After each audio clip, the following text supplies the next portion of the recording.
Then there are the prodromus whales of Old Scotch Sibold, and Jonah's whale, as depicted in the prints of old Bibles and the cuts of old primers. What shall be said of these? As for the bookbinder's whale winding like a vine stalk round the stalk of a descending anchor, as stamped and gilded on the backs and title pages of many books both old and new, that is a very picturesque but purely fabulous creature, imitated, I take it, from the like figures on antique vases. Though universally denominated a dolphin, I nevertheless call this bookbinder's fish an attempt at a whale, because it was so intended when the device was first introduced. It was introduced by an old Italian publisher somewhere about the 15th century, during the revival of learning, and in those days, and even down to a comparatively late period, dolphins were popularly supposed to be a species of the Leviathan.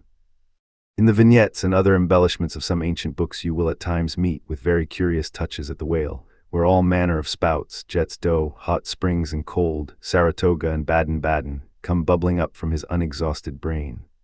In the title page of the original edition of the Advancement of Learning, you will find some curious whales.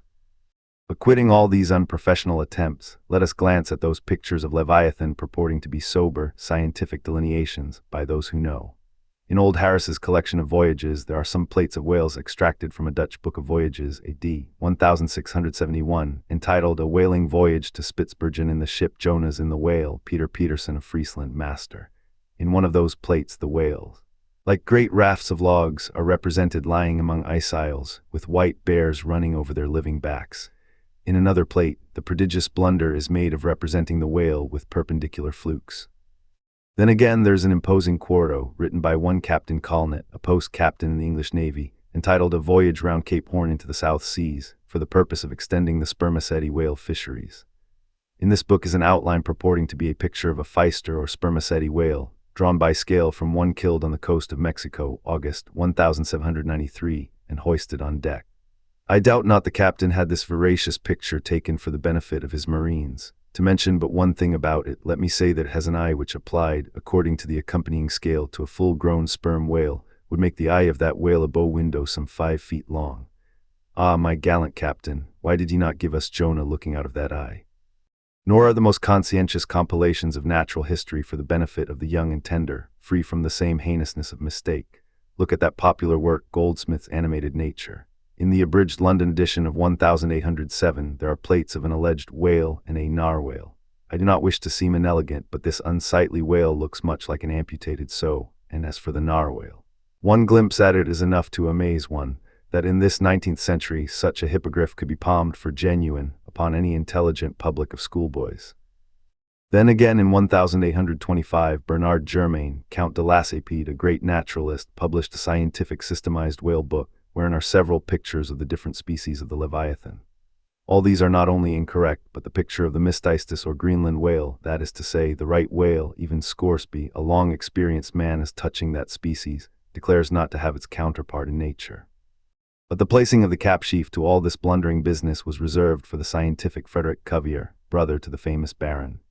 In 1836 he published a natural history of whales, in which he gives what he calls a picture of the sperm whale. Before showing that picture to any Nantucketer, you had best provide for your summary retreat from Nantucket. In a word, Frederick Cuvier's sperm whale is not a sperm whale, but a squash, of course.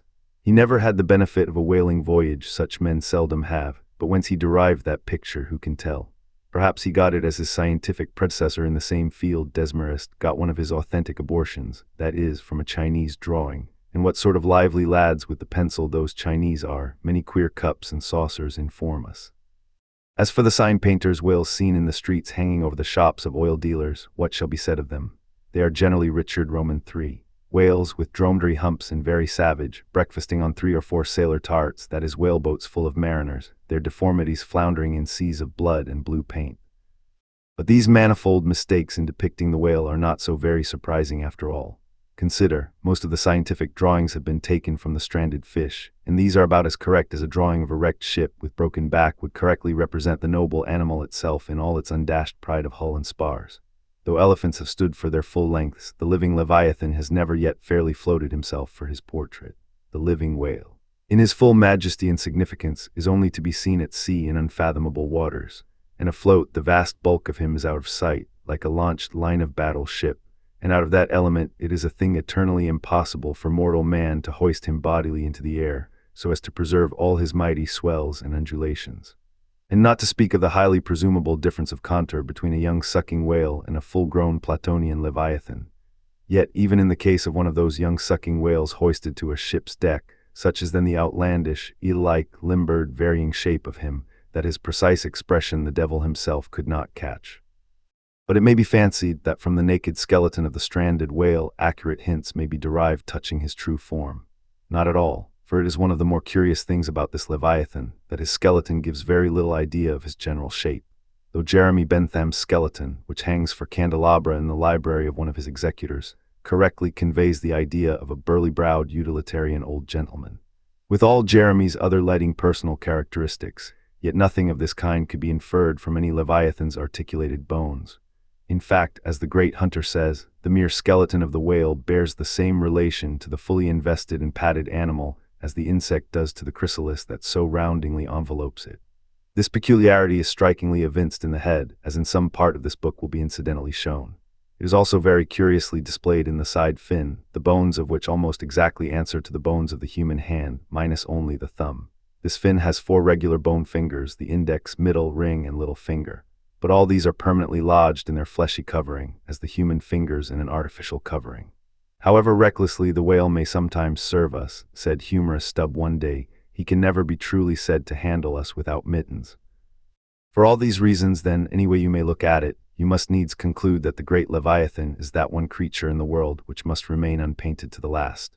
True, one portrait may hit the mark much nearer than another, but none can hit it with any very considerable degree of exactness. So there's no earthly way of finding out precisely what the whale really looks like. And the only mode in which you can derive even a tolerable idea of his living contour is by going a-whaling yourself, but by so doing, you run no small risk of being eternally stove and sunk by him. Wherefore, it seems to me you had best not be too fastidious in your curiosity touching this Leviathan.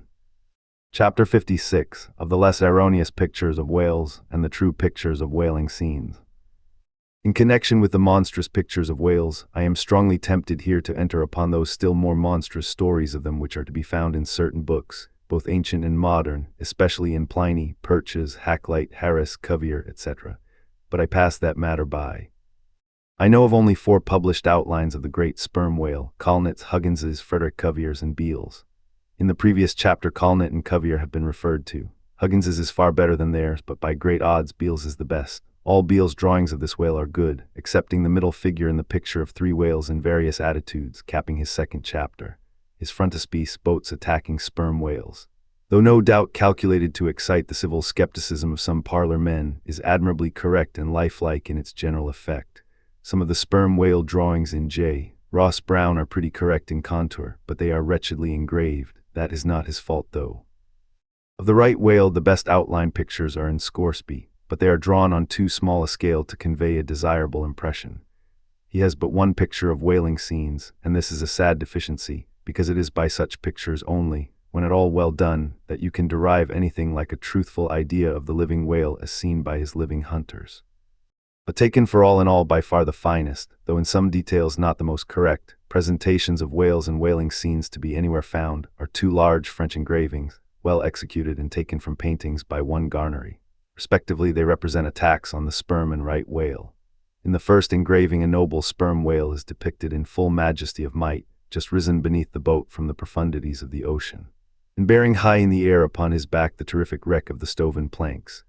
The prow of the boat is partially unbroken, and is drawn just balancing upon the monster's spine, and standing in that prow, for that one single incomputable flash of time, you behold an oarsman, half shrouded by the incensed boiling spout of the whale, and in the act of leaping, as if from a precipice. The action of the whole thing is wonderfully good and true. The half-emptied line tub floats on the whitened sea, the wooden poles of the spilled harpoons obliquely bob in it, the heads of the swimming crew are scattered about the whale in contrasting expressions of affright, while in the black stormy distance the ship is bearing down upon the scene. Serious fault might be found with the anatomical details of this whale, but let that pass, since, for the life of me, I could not draw so good a one. In the second engraving, the boat is in the act of drawing alongside the barnacled flank of a large running right whale, that rolls his black weedy bulk in the sea like some mossy rock slide from the Patagonian cliffs. His jets are erect, full and black like soot, so that from so abounding a smoke in the chimney, you would think there must be a brave supper cooking in the great bowels below. Sea fowls are pecking at the small crabs, shellfish, and other sea candies and macaroni, which the right whale sometimes carries on his pestilent back. And all the while the thick-lipped leviathan is rushing through the deep, leaving tons of tumultuous white curds in his wake, and causing the slight boat to rock in the swells like a skiff caught nigh the paddle wheels of an ocean steamer. Thus the foreground is all raging commotion, but behind, in admirable artistic contrast, is the glassy level of a sea becalmed, the drooping unstarched sails of the powerless ship, and the inert mass of a dead whale, a conquered fortress, with the flag of capture lazily hanging from the whale pole inserted into his spout hole. Who Garnery the painter is or was, I know not, but my life for it he was either practically conversant with his subject or else marvelously tutored by some experienced whaleman. The French are the lads for painting action. Go and gaze upon all the paintings of Europe, and where will you find such a gallery of living and breathing commotion on canvas as in that triumphal hall at Versailles, where the beholder fights his way pell-mell through the consecutive great battles of France, where every sword seems a flash of the northern lights, and the successive armed kings and emperors dash by, like a charge of crowned centaurs. Not wholly unworthy of a place in that gallery are these sea battle pieces of Garnery. The natural aptitude of the French for seizing the picturesqueness of things seems to be peculiarly evinced in what paintings and engravings they have of their whaling scenes. With not 1/10 of England's experience in the fishery, and not the 1,000th part of that of the Americans, they have nevertheless furnished both nations with the only finished sketches at all capable of conveying the real spirit of the whale hunt, for the most part. The English and American whale draftsmen seem entirely content with presenting the mechanical outline of things, such as the vacant profile of the whale, which, so far as picturesqueness of effect is concerned, is about tantamount to sketching the profile of a pyramid. Even Scoresby, the justly renowned right whaleman, after giving us a stiff full length of the Greenland whale, and 3 or 4 delicate miniatures of narwhales and porpoises, treats us to a series of classical engravings of boat hooks, chopping knives, and grapnels, and with the microscopic diligence of a Leeuwenhoek submits to the inspection of a shivering world 96 facsimiles of magnified Arctic snow crystals. I mean no disparagement to the excellent voyager, I honor him for a veteran, but in so important a matter it was certainly an oversight not to have procured for every crystal a sworn affidavit taken before a Greenland justice of the peace. In addition to those fine engravings from Garnery, there are 2 other French engravings worthy of note, by someone who subscribes himself H. Durand. One of them, though not precisely adapted to our present purpose, nevertheless deserves mention on other accounts. It is a quiet noon scene among the isles of the Pacific, a French whaler anchored inshore in a calm and lazily taking water on board, the loosened sails of the ship and the long leaves of the palms in the background, both drooping together in the breezeless air. The effect is very fine, when considered with reference to its presenting the hardy fishermen under one of their few aspects of oriental repose. The other engraving is quite a different affair. The ship hove to upon the open sea, and in the very heart of the leviathanic life, with a right whale alongside. The vessel in the act of cutting in hove over to the monster as if to a quay, and a boat, hurriedly pushing off from the scene of activity, is about giving chase to whales in the distance. The harpoons and lances lie leveled for use. 3 oarsmen are just setting the mast in its hole, while from a sudden roll of the sea, the little craft stands half erect out of the water, like a rearing horse. From the ship, the smoke of the torments of the boiling whale is going up like the smoke over a village of smithies, and to windward a black cloud, rising up with earnest of squalls and rains, seems to quicken the activity of the excited seamen. Chapter 57, of whales in paint, in teeth, in wood, in sheet iron, in stone, in mountains, in stars. On Tower Hill, as you go down to the London docks, you may have seen a crippled beggar or kedger, as the sailors say, holding a painted board before him, representing the tragic scene in which he lost his leg. There are 3 whales and 3 boats, and one of the boats, presumed to contain the missing leg in all its original integrity, is being crunched by the jaws of the foremost whale. Any time these 10 years, they tell me, has that man held up that picture and exhibited that stump to an incredulous world, but the time of his justification has now come. His 3 whales are as good whales as were ever published in Wapping, at any rate, and his stump as unquestionable a stump as any you will find in the western clearings. But though forever mounted on that stump, never a stump speech does the poor whaleman make, but with downcast eyes stands ruefully contemplating his own amputation. Throughout the Pacific, and also in Nantucket and New Bedford and Sag Harbor, you will come across lively sketches of whales and whaling scenes, graven by the fishermen themselves on sperm whale teeth or ladies' busks wrought out of the right whale bone, and other like scrimshender articles, as the whalemen call the numerous little ingenious contrivances they elaborately carve out of the rough material, in their hours of ocean leisure. Some of them have little boxes of dentistical-looking implements specially intended for the scrimshundering business. But in general, they toil with their jackknives alone, and with that almost omnipotent tool of the sailor, they will turn you out anything you please, in the way of a mariner's fancy. Long exile from Christendom and civilization inevitably restores a man to that condition in which God placed him, i.e., what is called savagery. Your true whale hunter is as much a savage as an Iroquois. I myself am a savage, owning no allegiance but to the king of the cannibals, and ready at any moment to rebel against him. Now, one of the peculiar characteristics of the savage in his domestic hours is his wonderful patience of industry. An ancient Hawaiian war club or spear paddle in its full multiplicity and elaboration of carving is as great a trophy of human perseverance as a Latin lexicon. For with but a bit of broken seashell or a shark's tooth, that miraculous intricacy of wooden network has been achieved, and it has cost steady years of steady application. As with the Hawaiian savage, so with the white sailor savage. With the same marvelous patience and with the same single shark's tooth of his one poor jackknife, he will carve you a bit of bone sculpture, not quite as workmanlike, but as close-packed in its maziness of design as the Greek savage, Achilles' shield, and full of barbaric spirit and suggestiveness as the prince of that fine old Dutch savage, Albert Dürer.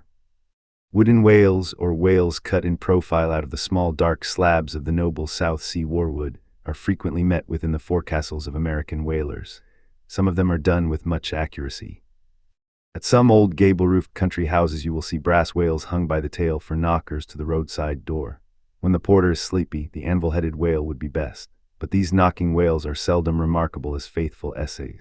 On the spires of some old-fashioned churches you will see sheet-iron whales placed there for weathercocks, but they are so elevated, and besides that are to all intents and purposes so labeled with hands off. You cannot examine them closely enough to decide upon their merit. In bony, ribby regions of the earth, where at the base of high, broken cliffs masses of rock lie strewn in fantastic groupings upon the plain, you will often discover images as of the petrified forms of the Leviathan partly merged in grass, which of a windy day breaks against them in a surf of green surges. Then again, in mountainous countries, where the traveler is continually girdled by amphitheatrical heights, here and there from some lucky point of view you will catch passing glimpses of the profiles of whales defined along the undulating ridges. But you must be a thorough whaleman to see these sights, and not only that, but if you wish to return to such a sight again, you must be sure and take the exact intersecting latitude and longitude of your first standpoint. Else so chance-like are such observations of the hills that your precise, previous standpoint would require a laborious rediscovery, like the Saloma Islands, which still remain incognita, though once high-ruffed Mendana trod them and old Figaro chronicled them. Nor when expandingly lifted by your subject, can you fail to trace out great whales in the starry heavens, and boats in pursuit of them. As when long filled with thoughts of war, the eastern nations saw armies locked in battle among the clouds. Thus at the north have I chased Leviathan round and round the pole, with the revolutions of the bright points that first defined him to me. And beneath the effulgent Antarctic skies I have boarded the Argo Navis, and joined the chase against the starry Cetus, far beyond the utmost stretch of Hydrus and the flying fish. With the frigate's anchors for my bridle bits and fasces of harpoons for spurs, would I could mount that whale and leap the topmost skies, to see whether the fabled heavens with all their countless tents really lie encamped beyond my mortal sight. Chapter 58, Brit. Steering northeastward from the Crozets, we fell in with vast meadows of brit, the minute, yellow substance upon which the right whale largely feeds. For leagues and leagues it undulated round us, so that we seemed to be sailing through boundless fields of ripe and golden wheat. On the second day numbers of right whales were seen, who, secure from the attack of a sperm whaler like the Pequod, with open jaws sluggishly swam through the brit, which, adhering to the fringing fibers of that wondrous Venetian blind in their mouths, was in that manner separated from the water that escaped at the lip. As morning mowers who side by side slowly and seethingly advanced their scythes through the long wet grass of marshy meads, even so these monsters swam, making a strange, grassy, cutting sound, and leaving behind them endless swaths of blue upon the yellow sea. Asterisk that part of the sea known among whalemen as the Brazil banks does not bear that name as the banks of Newfoundland do, because of there being shallows and soundings there, but because of this remarkable meadow-like appearance caused by the vast drifts of brit continually floating in those latitudes where the right whale is often chased. But it was only the sound they made as they parted the brit which at all reminded one of mowers. Seen from the mastheads, especially when they paused and were stationary for a while, their vast black forms looked more like lifeless masses of rock than anything else. And as in the great hunting countries of India, the stranger at a distance will sometimes pass on the plains recumbent elephants without knowing them to be such, taking them for bare, blackened elevations of the soil. Even so, often with him who for the first time beholds this species of the leviathans of the sea, and even when recognized at last, their immense magnitude renders it very hard really to believe that such bulky masses of overgrowth can possibly be instinct, in all parts, with the same sort of life that lives in a dog or a horse. Indeed, in other respects, you can hardly regard any creatures of the deep with the same feelings that you do those of the shore. For though some old naturalists have maintained that all creatures of the land are of their kind in the sea, and though taking a broad general view of the thing this may very well be, yet coming to specialties, where, for example, does the ocean furnish any fish that in disposition answers to the sagacious kindness of the dog? The accursed shark alone can in any generic respect be said to bear comparative analogy to him. But though to landsmen in general, the native inhabitants of the seas have ever been regarded with emotions unspeakably unsocial and repelling, though we know the sea to be an everlasting terra incognita, so that Columbus sailed over numberless unknown worlds to discover his one superficial western one, though by vast odds the most terrific of all moral disasters have immemorially and indiscriminately befallen tens and hundreds of thousands of those who have gone upon the waters. Though but a moment's consideration will teach that however baby man may brag of his science and skill, and however much in a flattering future that science and skill may augment, yet forever and forever to the crack of doom the sea will insult and murder him and pulverize the stateliest, stiffest frigate he can make. Nevertheless, by the continual repetition of these very impressions, man has lost that sense of the full awfulness of the sea which aboriginally belongs to it. The first boat we read of floated on an ocean that with Portuguese vengeance had whelmed a whole world without leaving so much as a widow. That same ocean rolls now, that same ocean destroyed the wrecked ships of last year. Yea, foolish mortals, Noah's flood is not yet subsided, 2/3 of the fair world it yet covers. Wherein differ the sea and the land, that a miracle upon one is not a miracle upon the other. Preternatural terrors rested upon the Hebrews, when under the feet of Korah and his company the live ground opened and swallowed them up forever. Yet not a modern sun ever sets, but in precisely the same manner the live sea swallows up ships and crews. But not only is the sea such a foe to man who is an alien to it, but it is also a fiend to its own offspring, worse than the Persian host who murdered his own guest, sparing not the creatures which itself hath spawned. Like a savage tigress that tossing in the jungle overlays her own cub, so the sea dashes even the mightiest whales against the rocks, and leaves them there side by side with the split wrecks of ships. No mercy, no power but its own controls it. Panting and snorting like a mad battle steed that has lost its rider, the masterless ocean overruns the globe. Consider the subtleness of the sea, how its most dreaded creatures glide under water, unapparent for the most part, and treacherously hidden beneath the loveliest tints of azure. Consider also the devilish brilliance and beauty of many of its most remorseless tribes, as the dainty embellished shape of many species of sharks. Consider once more the universal cannibalism of the sea, all whose creatures prey upon each other, carrying on eternal war since the world began. Consider all this and then turn to this green, gentle, and most docile earth. Consider them both, the sea and the land, and do you not find a strange analogy to something in yourself? For as this appalling ocean surrounds the verdant land, so in the soul of man there lies one insular Tahiti, full of peace and joy, but encompassed by all the horrors of the half-known life. God keep thee, push not off from that isle, thou canst never return. Chapter 59, Squid. Slowly wading through the meadows of Brit, the Pequod still held on her way northeastward towards the island of Java, a gentle air impelling her keel, so that in the surrounding serenity her 3 tall tapering masts mildly waved to that languid breeze, as 3 mild palms on a plain. And still, at wide intervals in the silvery night, the lonely, alluring jet would be seen. But one transparent blue morning, when a stillness almost preternatural spread over the sea, however unattended with any stagnant calm, when the long burnished sunglade on the waters seemed a golden finger laid across them, enjoining some secrecy, when the slippered waves whispered together as they softly ran on, in this profound hush of the visible sphere a strange spectre was seen by Daggoo from the mainmast head. In the distance a great white mass lazily rose, and rising higher and higher, and disentangling itself from the azure, at last gleamed before our prow like a snow-slide new slid from the hills, thus glistening for a moment as slowly it subsided and sank, then once more arose and silently gleamed. It seemed not a whale, and yet is this Moby-Dick, thought Daggoo. Again the phantom went down, but on reappearing once more, with a stiletto-like cry that startled every man from his nod, the Negro yelled out, there again, there she breaches, right ahead, the white whale, the white whale.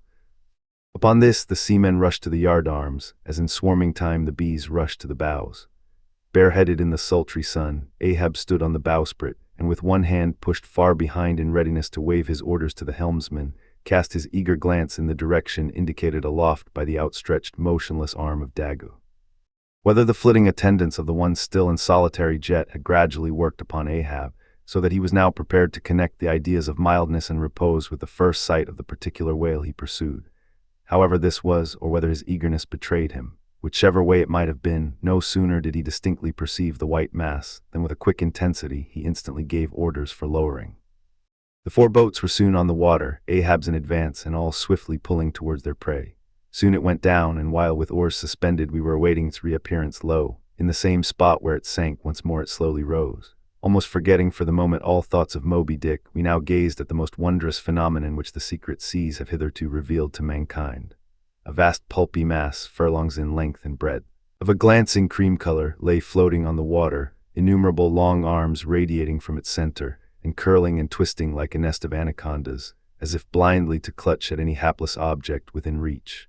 No perceptible face or front did it have, no conceivable token of either sensation or instinct, but undulated there on the billows, an unearthly, formless, chance-like apparition of life.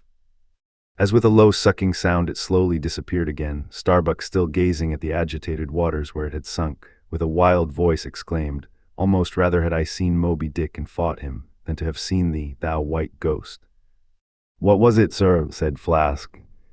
"The great live squid which, they say, few whale ships ever beheld, and returned to their ports to tell of it."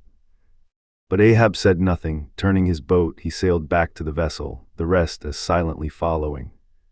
Whatever superstitions the sperm whalemen in general have connected with the sight of this object, certain it is that a glimpse of it being so very unusual, that circumstance has gone far to invest it with portentousness.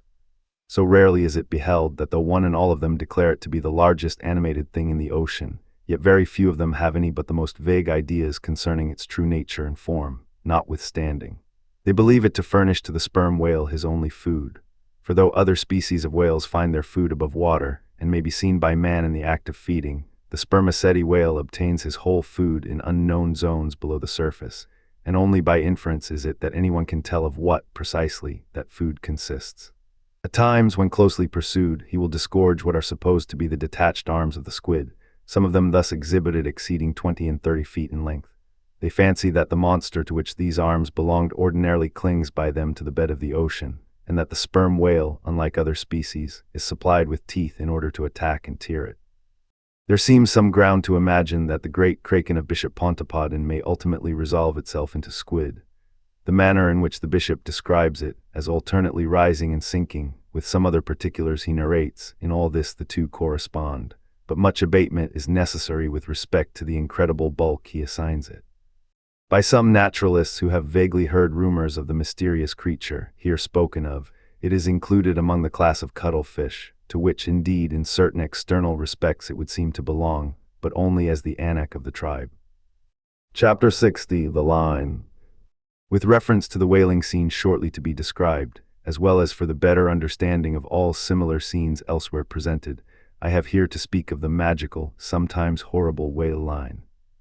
The line originally used in the fishery was of the best hemp, slightly vapored with tar, not impregnated with it, as in the case of ordinary ropes, for while tar, as ordinarily used, makes the hemp more pliable to the rope maker, and also renders the rope itself more convenient to the sailor for common ship use.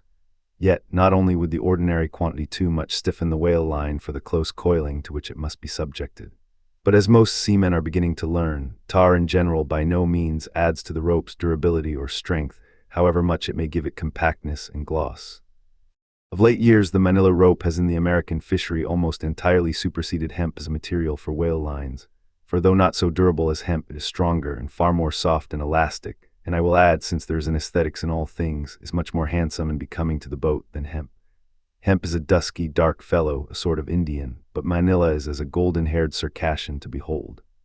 The whale line is only 2/3 of an inch in thickness. At first sight you would not think it so strong as it really is.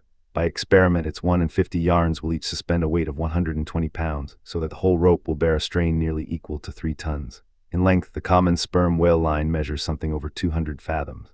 Towards the stern of the boat, it is spirally coiled away in the tub, not like the worm pipe of a still though, but so as to form one round, cheese-shaped mass of densely bedded sheaves, or layers of concentric spiralizations, without any hollow but the heart or minute vertical tube formed at the axis of the cheese.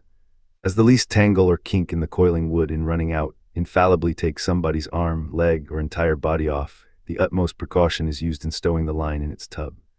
Some harpooneers will consume almost an entire morning in this business, carrying the line high aloft and then reeving it downwards through a block towards the tub, so as in the act of coiling to free it from all possible wrinkles and twists. In the English boats, 2 tubs are used instead of 1, the same line being continuously coiled in both tubs.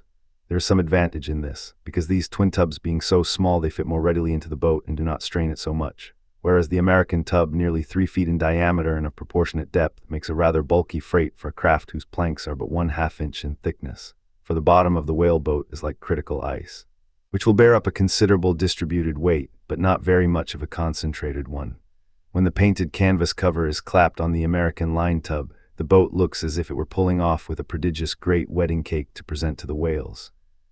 Both ends of the line are exposed, the lower end terminating in an ice splice or loop coming up from the bottom against the side of the tub, and hanging over its edge completely disengaged from everything. This arrangement of the lower end is necessary on 2 accounts. First, in order to facilitate the fastening to it of an additional line from a neighboring boat, in case the stricken whale should sound so deep as to threaten to carry off the entire line originally attached to the harp. In these instances, the whale of course is shifted like a mug of ale, as it were, from the one boat to the other, though the first boat always hovers at hand to assist its consort.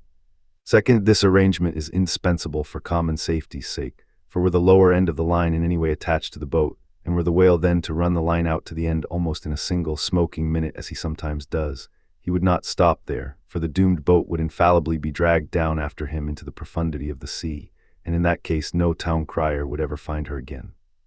Before lowering the boat for the chase, the upper end of the line is taken aft from the tub, and passing round the loggerhead there, is again carried forward the entire length of the boat, resting crosswise upon the loom or handle of every man's oar, so that it jogs against his wrist in rowing, and also passing between the men as they alternately sit at the opposite gunwales to the leaded chocks or grooves in the extreme pointed prow of the boat, where a wooden pin or skewer the size of a common quill prevents it from slipping out. From the chocks it hangs in a slight festoon over the bows, and is then passed inside the boat again, and some 10 or 20 fathoms gold box line being coiled upon the box and the bows, it continues its way to the gunwale still a little further aft, and is then attached to the short warp the rope which is immediately connected with the harpoon. But previous to that connection, the short warp goes through sundry mystifications too tedious to detail. Thus the whale line folds the whole boat in its complicated coils, twisting and writhing around it in almost every direction. All the oarsmen are involved in its perilous contortions, so that to the timid eye of the landsman they seem as Indian jugglers with the deadliest snakes sportively festooning their limbs.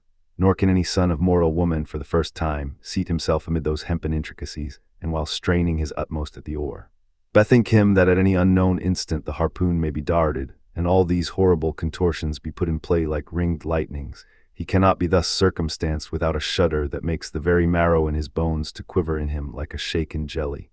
Yet habit strange thing. What cannot habit accomplish? Gayer sallies, more merry mirth, better jokes, and brighter repartees you never heard over your mahogany than you will hear over the half-inch white cedar of the whaleboat when thus hung in hangman's nooses. And like the 6 burghers of Calais before King Edward, the 6 men composing the crew pull into the jaws of death with a halter around every neck, as you may say. Perhaps a very little thought will now enable you to account for those repeated whaling disasters, some few of which are casually chronicled of this man or that man being taken out of the boat by the line and lost. For when the line is darting out, to be seated then in the boat is like being seated in the midst of the manifold whizzings of a steam engine in full play, when every flying beam and shaft and wheel is grazing you. It is worse.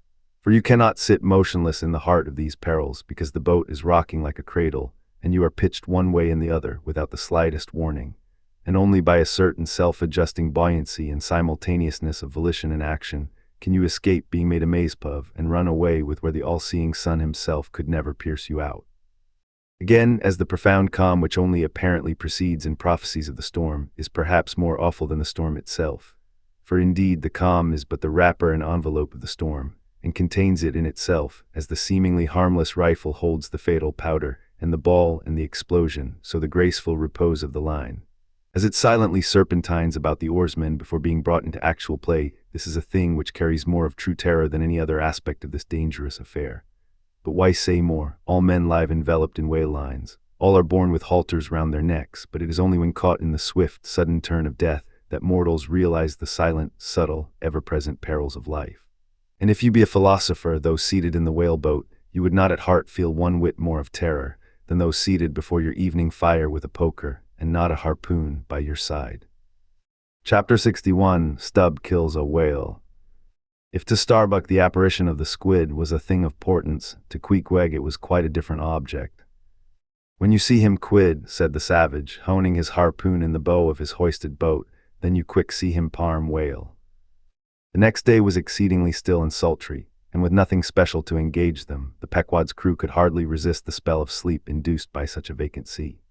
For this part of the Indian Ocean through which we then were voyaging is not what whalemen call a lively ground. That is, it affords fewer glimpses of porpoises, dolphins, flying fish, and other vivacious denizens of more stirring waters than those off the Rio de la Plata or the inshore ground off Peru. It was my turn to stand at the foremast head, and with my shoulders leaning against the slackened royal shrouds, to and fro I idly swayed in what seemed an enchanted air.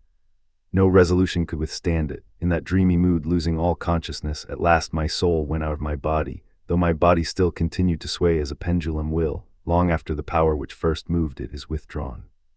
Ere forgetfulness altogether came over me, I had noticed that the seamen at the main and mizzen mast heads were already drowsy, so that at last all three of us lifelessly swung from the spars, and for every swing that we made there was a nod from below from the slumbering helmsman.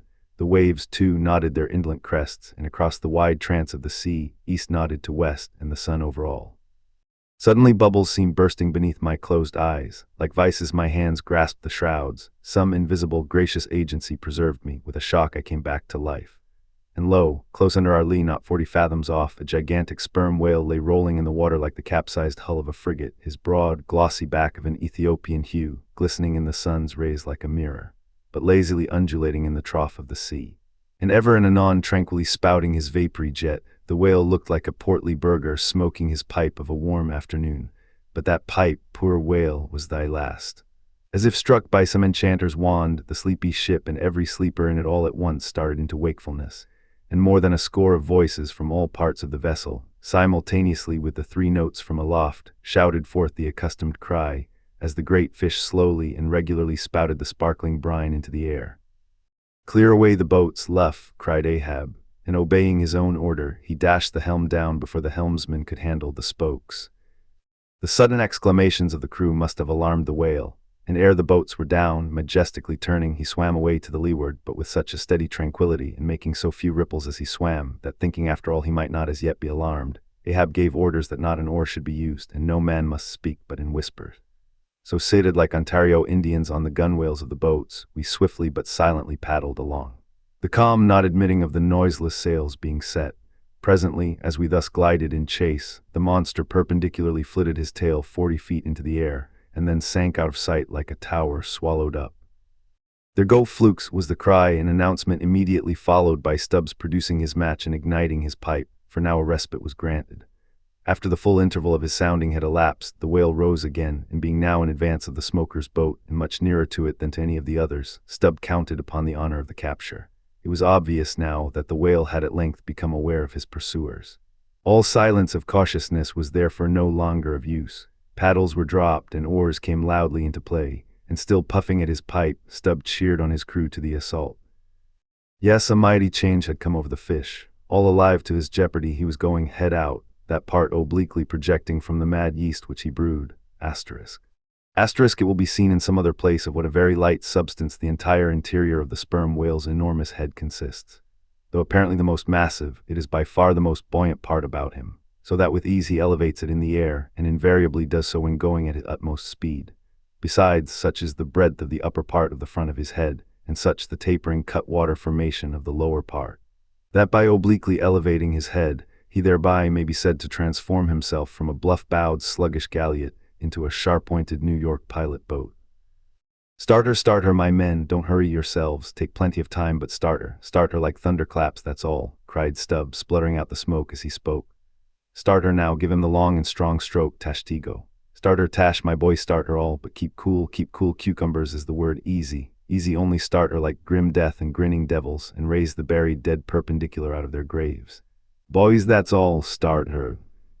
Woohoo, wahi, screamed the gay header in reply, raising some old war whoop to the skies, as every oarsman in the strained boat involuntarily bounced forward with the one tremendous leading stroke which the eager Indian gave. But his wild screams were answered by others quite as wild. Ki-hee, yelled Dagu, straining forwards and backwards on his seat like a pacing tiger in his cage. Kalakulu, howled Queequeg as if smacking his lips over a mouthful of grenadier steak, and thus with oars and yells the keels cut the sea. Meanwhile, Stubb, retaining his place in the van, still encouraged his men to the onset, all the while puffing the smoke from his mouth. Like desperados they tugged and they strained, till the welcome cry was heard, "Stand up, Tashtigo, give it to him." The harpoon was hurled. Stern all, the oarsmen backed water. The same moment something went hot and hissing along every one of their wrists. It was the magical line. An instant before, Stubb had swiftly caught 2 additional turns with it round the loggerhead, whence, by reason of its increased rapid circlings, a hempen blue smoke now jetted up and mingled with the steady fumes from his pipe. As the line passed round and round the loggerhead, so also, just before reaching that point, it blisteringly passed through and through both of Stubb's hands, from which the handcloths or squares of quilted canvas sometimes worn at these times had accidentally dropped. It was like holding an enemy's sharp, 2-edged sword by the blade, and that enemy all the time striving to wrest it out of your clutch. Wet the line, cried Stubb to the tub oarsman, him seated by the tub, who, snatching off his hat, dashed seawater into it. More turns were taken, so that the line began holding its place. The boat now flew through the boiling water like a shark all fins. Stubb and Tashtigo here changed places, stem for stern, a staggering business truly in that rocking commotion. Partly to show the indispensableness of this act, it may here be stated that in the old Dutch fishery, a mop was used to dash the running line with water. In many other ships, a wooden piggin or baler is set apart for that purpose. Your hat, however, is the most convenient. From the vibrating line extending the entire length of the upper part of the boat, and from its now being more tight than a harpstring, you would have thought the craft had 2 keels, one cleaving the water, the other the air, as the boat churned on through both opposing elements at once. A continual cascade played at the bows, a ceaseless whirling eddy in her wake, and at the slightest motion from within, even but of a little finger, the vibrating, cracking craft canted over her spasmodic gunwale into the sea. Thus they rushed, each man with might and main clinging to his seat to prevent being tossed to the foam, and the tall form of Tashtigo at the steering oar crouching almost double, in order to bring down his center of gravity. Whole Atlantics and Pacifics seemed past as they shot on their way, till at length the whale somewhat slackened his flight. Haul in, cried Stubb to the boatswain, and facing round towards the whale, all hands began pulling the boat up to him, while yet the boat was being towed on. Soon ranging up by his flank, Stubb, firmly planting his knee in the clumsy cleat, darted dart after dart into the flying fish. At the word of command, the boat alternately sterning out of the way of the whale's horrible wallow, and then ranging up for another fling. The red tide now poured from all sides of the monster like brooks down a hill. His tormented body rolled not in brine but in blood, which bubbled and seethed for furlongs behind in their wake. The slanting sun playing upon this crimson pond in the sea, sent back its reflection in every face, so that they all glowed to each other like red men. And all the while, jet after jet of white smoke was agonizingly shot from the spiracle of the whale, and vehement puff after puff from the mouth of the excited headsman, as at every dart, hauling in upon his crooked lance by the line attached to it, Stubb straightened it again and again by a few rapid blows against the gunwale, then again and again sent it into the whale. Pull up, he now cried to the boatswain as the waning whale relaxed in his wrath. Pull up, close to, and the boat ranged along the fish's flank. When reaching far over the bow, Stubb slowly churned his long, sharp lance into the fish and kept it there, carefully churning and churning, as if cautiously seeking to feel after some gold watch that the whale might have swallowed, in which he was fearful of breaking ere he could hook it out. But that gold watch he sought was the innermost life of the fish. And now it is struck, for starting from his trance into that unspeakable thing called his flurry, the monster horribly wallowed in his blood, overwrapped himself in impenetrable, mad, boiling spray, so that the imperiled craft, instantly dropping astern, had much ado blindly to struggle out from that frenzied twilight into the clear air of the day. And now abating in his flurry, the whale once more rolled out into view, surging from side to side, spasmodically dilating and contracting his spout hole with sharp, cracking, agonized respirations. At last, gush after gush of clouded red gore, as if it had been the purple lees of red wine, shot into the frighted air, and falling back again, ran dripping down his motionless flanks into the sea. His heart had burst. "He's dead, Mr. Stubb," said Dago. Yes, both pipes smoked out, and withdrawing his own from his mouth, Stubb scattered the dead ashes over the water, and for a moment stood thoughtfully eyeing the vast corpse he had made. Chapter 62, The Dart. A word concerning an incident in the last chapter. According to the invariable usage of the fishery, the whale boat pushes off from the ship, with the headsman or whale killer as temporary steersman, and the harpooner or whale fastener pulling the foremost oar, the one known as the harpooner oar. Now it needs a strong, nervous arm to strike the first iron into the fish, for often, in what is called a long dart, the heavy implement has to be flung to the distance of 20 or 30 feet. But however prolonged and exhausting the chase, the harpooner is expected to pull his oar meanwhile to the uttermost. Indeed, he's expected to set an example of superhuman activity to the rest, not only by incredible rowing but by repeated loud and intrepid exclamations, and what it is to keep shouting at the top of one's compass, while all the other muscles are strained and half-started. What that is none know but those who have tried it. For one, I cannot bawl very heartily and work very recklessly at one and the same time. In this straining, bawling state then, with his back to the fish, all at once the exhausted harpooner hears the exciting cry, "Stand up," and give it to him. He now has to drop and secure his oar, turn round on his center halfway, seize his harpoon from the crotch, and with what little strength may remain, he essays to pitch it somehow into the whale. No wonder, taking the whole fleet of whalemen in a body, that out of 50 fair chances for a dart, not 5 are successful. No wonder that so many hapless harpooners are madly cursed and disrated. No wonder that some of them actually burst their blood vessels in the boat. No wonder that some sperm whalemen are absent 4 years with 4 barrels. No wonder that to many ship owners, whaling is but a losing concern, for it is the harpooner that makes the voyage, and if you take the breath out of his body, how can you expect to find it there when most wanted? Again, if the dart be successful, then at the second critical instant, that is, when the whale starts to run, the boat header and harpooner likewise start to running fore and aft, to the imminent jeopardy of themselves and everyone else. It is then they change places, and the headsman, the chief officer of the little craft, takes his proper station in the bows of the boat. Now I care not who maintains the contrary, but all this is both foolish and unnecessary. The headsman should stay in the bows from first to last. He should both dart the harpoon and the lance, and no rowing whatever should be expected of him, except under circumstances obvious to any fisherman. I know that this would sometimes involve a slight loss of speed in the chase. But long experience in various whalemen of more than one nation has convinced me that in the vast majority of failures in the fishery, it has not by any means been so much the speed of the whale as the before described exhaustion of the harpooner that has caused them. To ensure the greatest efficiency in the dart, the harpooners of this world must start to their feet from out of idleness, and not from out of toil. Chapter 63, The Crotch. Out of the trunk the branches grow, out of them the twigs, so in productive subjects grow the chapters. The crotch alluded to on a previous page deserves independent mention. It is a notched stick of a peculiar form, some 2 feet in length, which is perpendicularly inserted into the starboard gunwale near the bow, for the purpose of furnishing a rest for the wooden extremity of the harpoon, whose other naked, barbed end slopingly projects from the prow. Thereby the weapon is instantly at hand to its hurler, who snatches it up as readily from its rest as a backwoodsman swings his rifle from the wall. It is customary to have 2 harpoons reposing in the crotch, respectively called the first and second irons.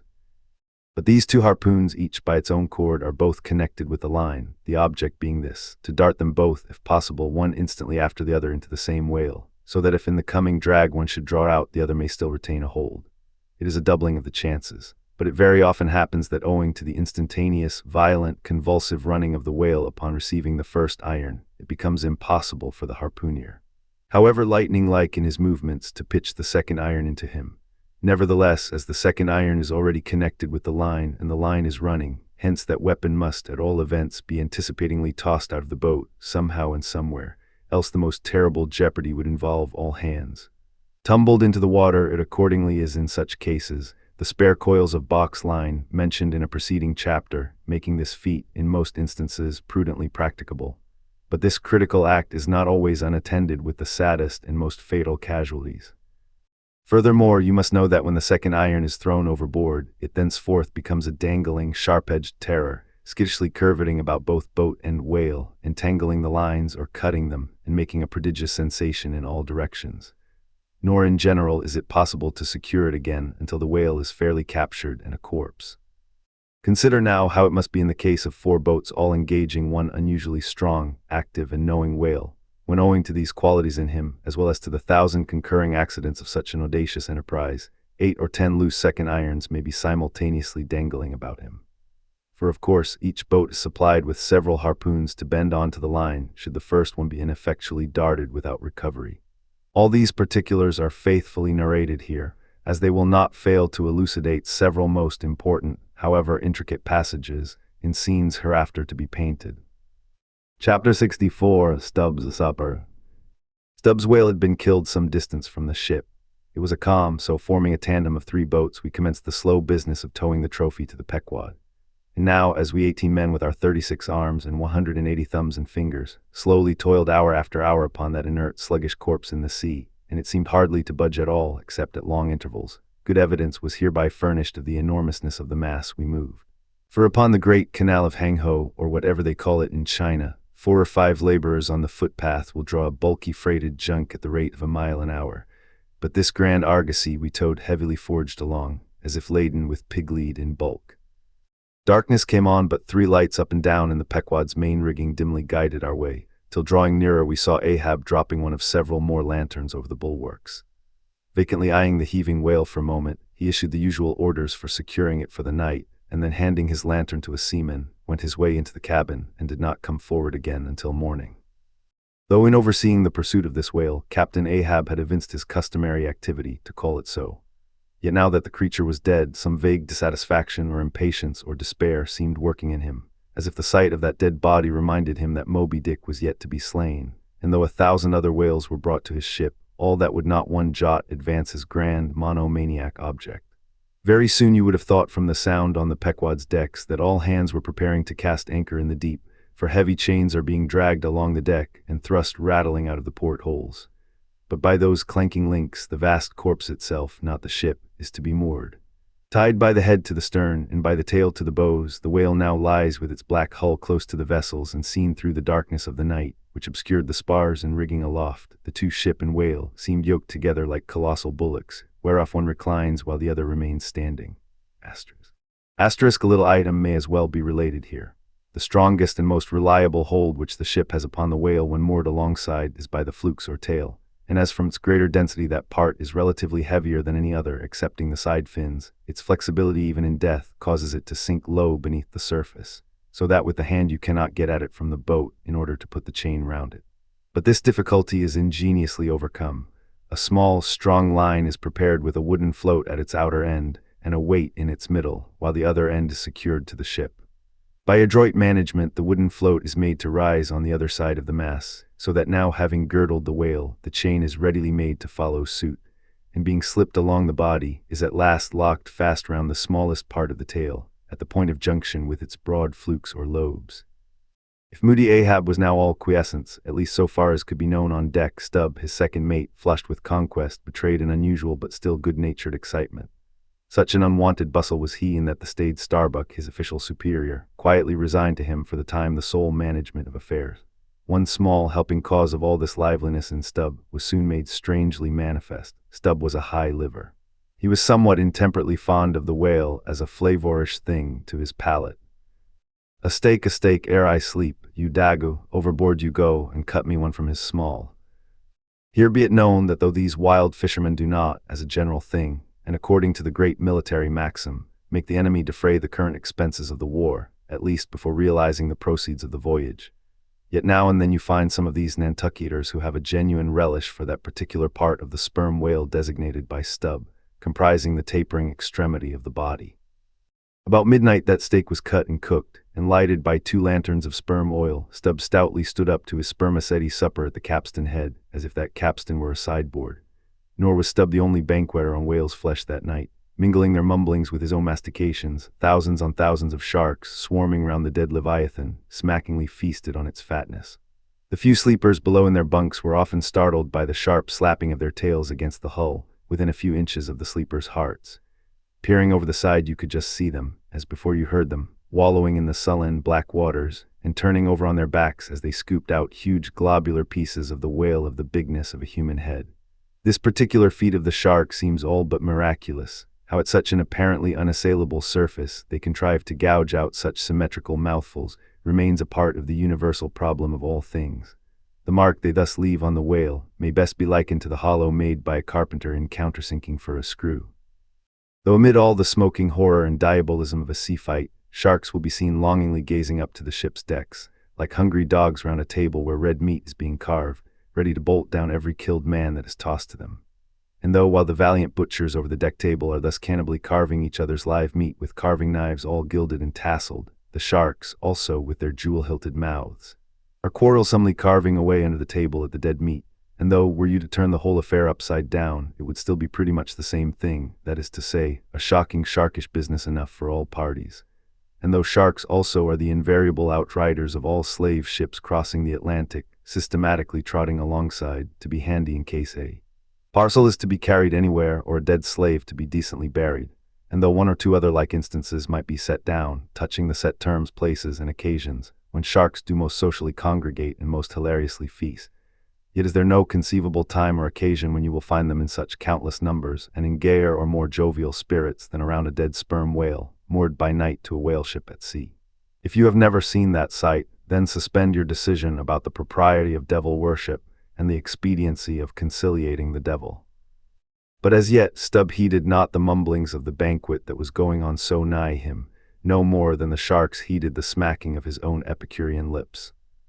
"Cook, cook, where's that old fleece?" he cried at length, widening his legs still further, as if to form a more secure base for his supper, and at the same time darting his fork into the dish, as if stabbing with his lance. "Cook, you cook, sailed this way, cook."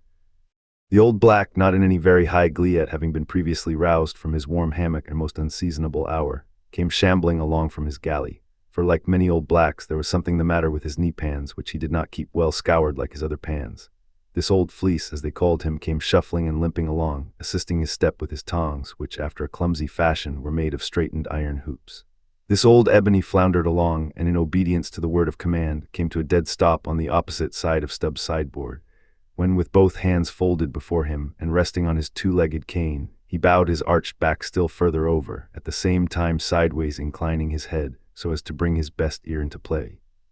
"Cook," said Stubb, rapidly lifting a rather reddish morsel to his mouth, "don't you think this steak is rather overdone? You've been beating this steak too much, Cook. It's too tender.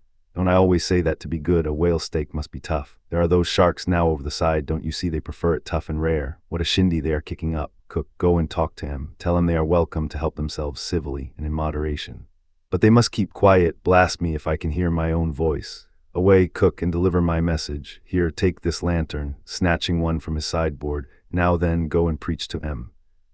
Sullenly taking the offered lantern, old Fleece limped across the deck to the bulwarks, and then, with one hand dropping his light low over the sea so as to get a good view of his congregation, with the other hand he solemnly flourished his tongs, and leaning far over the side in a mumbling voice began addressing the sharks, while Stubb, softly crawling behind, overheard all that was said.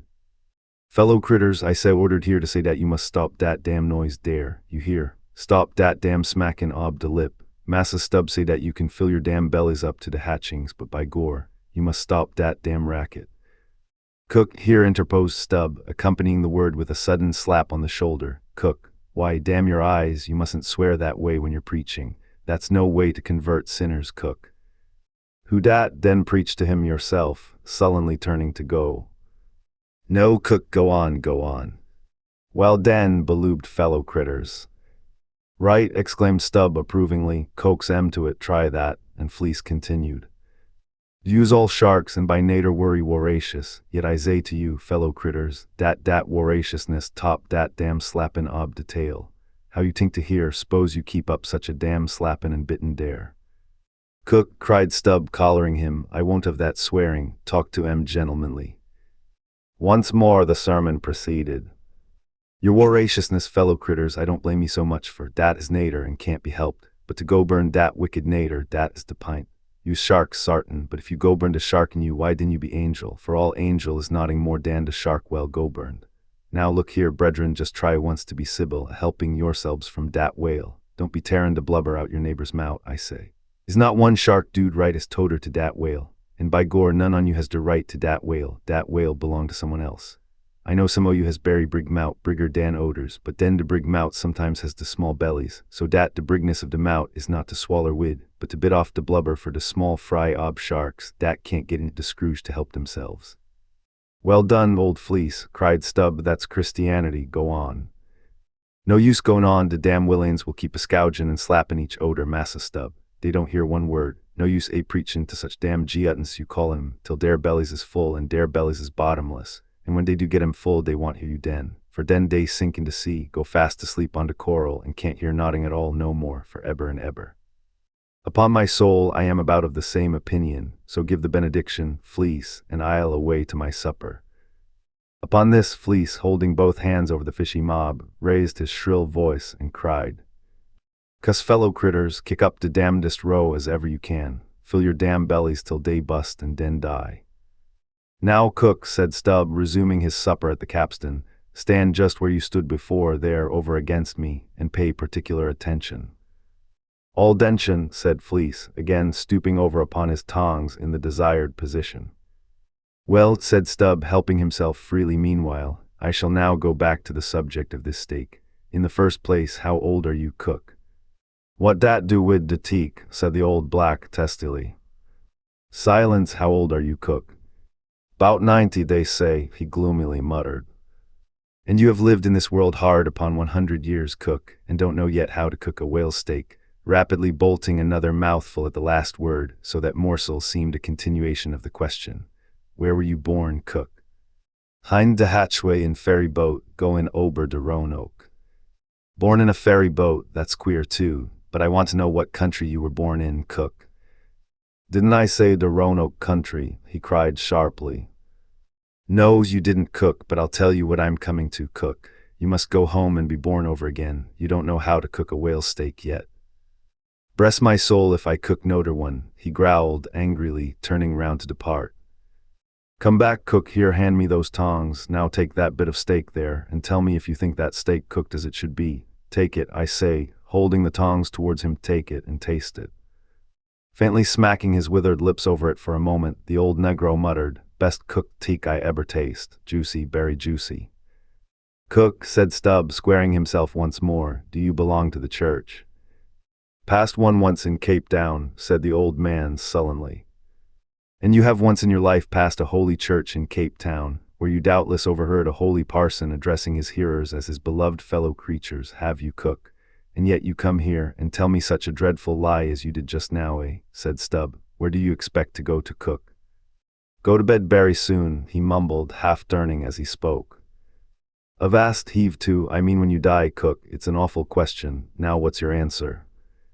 "When dis old brack man dies," said the negro slowly, changing his whole air and demeanor, "he hisself won't go nowhere, but some breast angel will come and fetch him." "Fetch him how?" "In a coach and four as they fetched Elijah, and fetch him where?" "Up dara," said Fleece, holding his tongs straight over his head, and keeping it there very solemnly. "So then you expect to go up into our main top, do you, cook, when you are dead? But don't you know the higher you climb, the colder it gets? Main top, eh?" "Didn't say dat to y'all," said Fleece, again in the sulks. "You said up there, didn't you? And now look yourself and see where your tongs are pointing. But perhaps you expect to get into heaven by crawling through the lubber's hole, cook. But no, cook, you don't get there except you go the regular way round by the rigging. It's a ticklish business, but must be done or else it's no go. But none of us are in heaven yet. Drop your tongs, cook, and hear my orders. Here, hold your hat in one hand.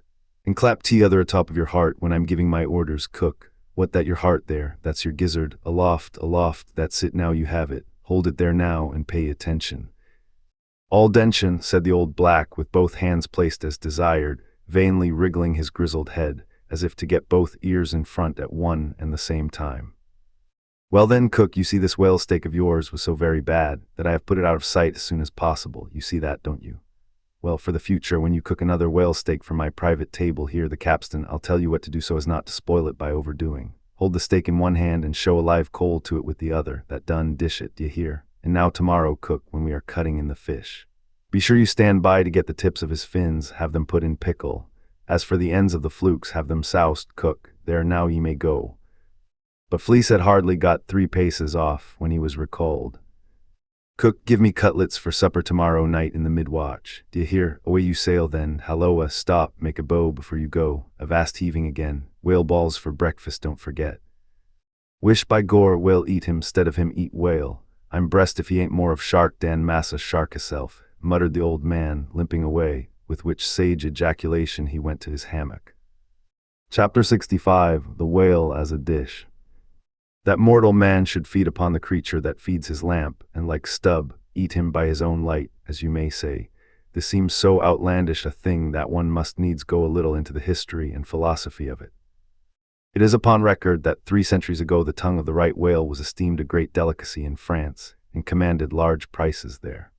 Also that in Henry VII's time, a certain cook of the court obtained a handsome reward for inventing an admirable sauce to be eaten with barbecued porpoises, which, you remember, are a species of whale. Porpoises, indeed, are to this day considered fine eating. The meat is made into balls about the size of billiard balls, and being well seasoned and spiced might be taken for turtle balls or veal balls. The old monks of Dunfermline were very fond of them. They had a great porpoise grant from the crown. The fact is that among his hunters at least, the whale would by all hands be considered a noble dish, were there not so much of him. But when you come to sit down before a meat pie nearly 100 feet long, it takes away your appetite. Only the most unprejudiced of men like Stubb nowadays partake of cooked whales, but the Esquimaux are not so fastidious. We all know how they live upon whales, and have rare old vintages of prime old train oil. Zagranda. One of their most famous doctors recommends strips of blubber for infants as being exceedingly juicy and nourishing. And this reminds me that certain Englishmen, who long ago were accidentally left in Greenland by a whaling vessel, that these men actually lived for several months on the moldy scraps of whales which had been left ashore after trying out the blubber. Among the Dutch whalemen these scraps are called fritters, which indeed they greatly resemble, being brown and crisp, and smelling something like old Amsterdam housewives' doughnuts or ollie cooks when fresh. They have such an eatable look that the most self-denying stranger can hardly keep his hands off. But what further depreciates the whale as a civilized dish is his exceeding richness. He is the great prize ox of the sea, too fat to be delicately good. Look at his hump, which would be as fine eating as the buffalo's, which is esteemed a rare dish, were it not such a solid pyramid of fat. But the spermaceti itself, how bland and creamy that is, like the transparent, half-gelid white meat of a cocoa-nut in the 3rd month of its growth. Yet far too rich to supply a substitute for butter. Nevertheless, many whalemen have a method of absorbing it into some other substance, and then partaking of it. In the long try watches of the night, it is a common thing for the seamen to dip their ship biscuit into the huge oil pots and let them fry there a while. Many a good supper have I thus made. In the case of a small sperm whale, the brains are accounted a fine dish. The casket of the skull is broken into with an axe, and the 2 plump, whitish lobes being withdrawn, precisely resembling 2 large puddings. They are then mixed with flour and cooked into a most delectable mess, in flavor somewhat resembling calf's head, which is quite a dish among some epicures. And everyone knows that some young bucks among the epicures, by continually dining upon calves' brains, by and by get to have a little brains of their own, so as to be able to tell a calf's head from their own heads, which, indeed, requires uncommon discrimination. And that is the reason why a young buck with an intelligent-looking calf's head before him is somehow one of the saddest sights you can see. The head looks a sort of reproachfully at him with an et tu brute expression. It is not perhaps entirely because the whale is so excessively unctuous that landsmen seem to regard the eating of him with abhorrence. That appears to result in some way from the consideration before mentioned, i.e. that a man should eat a newly murdered thing of the sea and eat it too by its own light. But no doubt the first man that ever murdered an ox was regarded as a murderer. Perhaps he was hung, and if he had been put on his trial by oxen, he certainly would have been. And he certainly deserved it, if any murderer does. Go to the meat market of a Saturday night and see the crowds of live bipeds staring up at the long rows of dead quadrupeds. Does not that sight take a tooth out of the cannibal's jaw? Cannibals, who is not a cannibal? I tell you, it will be more tolerable for the Fedji that salted down a lean missionary in his cellar against a coming famine. It will be more tolerable for that provident Fedji, I say, in the day of judgment, than for thee, civilized and enlightened gourmand, who nailest geese to the ground and feastest on their bloated livers in thy pâté de foie gras. But Stubb, he eats the whale by its own light, does he? And that is adding insult to injury, is it? Look at your knife handle there, my civilized and enlightened gourmand dining off that roast beef. What is that handle made of? What but the bones of the brother of the very ox you are eating? And what do you pick your teeth with after devouring that fat goose, with a feather of the same fowl? And with what quill did the Secretary of the Society for the Suppression of Cruelty to Ganders formerly indict his circulars? It is only within the last month or two that society passed a resolution to patronize nothing but steel pens. Chapter 66: The Shark Massacre. When in the southern fishery a captured sperm whale after long and weary toil is brought alongside late at night, it is not, as a general thing at least, customary to proceed at once to the business of cutting him in. For that business is an exceedingly laborious one, is not very soon completed, and requires all hands to set about it. Therefore the common usage is to take in all sail, lash the helm a-lee, and then send every one below to his hammock till daylight, with the reservation that, until that time, anchor watches shall be kept, that is, 2 and 2 for an hour, each couple, the crew in rotation, shall mount the deck to see that all goes well. But sometimes, especially upon the line in the Pacific, this plan will not answer at all, because such incalculable hosts of sharks gather round the moored carcase that were he left so for 6 hours, say on a stretch, little more than the skeleton would be visible by morning. In most other parts of the ocean, however, where these fish do not so largely abound, their wondrous voracity can be at times considerably diminished. By vigorously stirring them up with sharp whaling spades, a procedure notwithstanding, which in some instances only seems to tickle them into still greater activity. But it was not thus in the present case with the Pequod's sharks, though, to be sure, any man unaccustomed to such sights to have looked over her side that night would have almost thought the whole round sea was one huge cheese, and those sharks the maggots in it.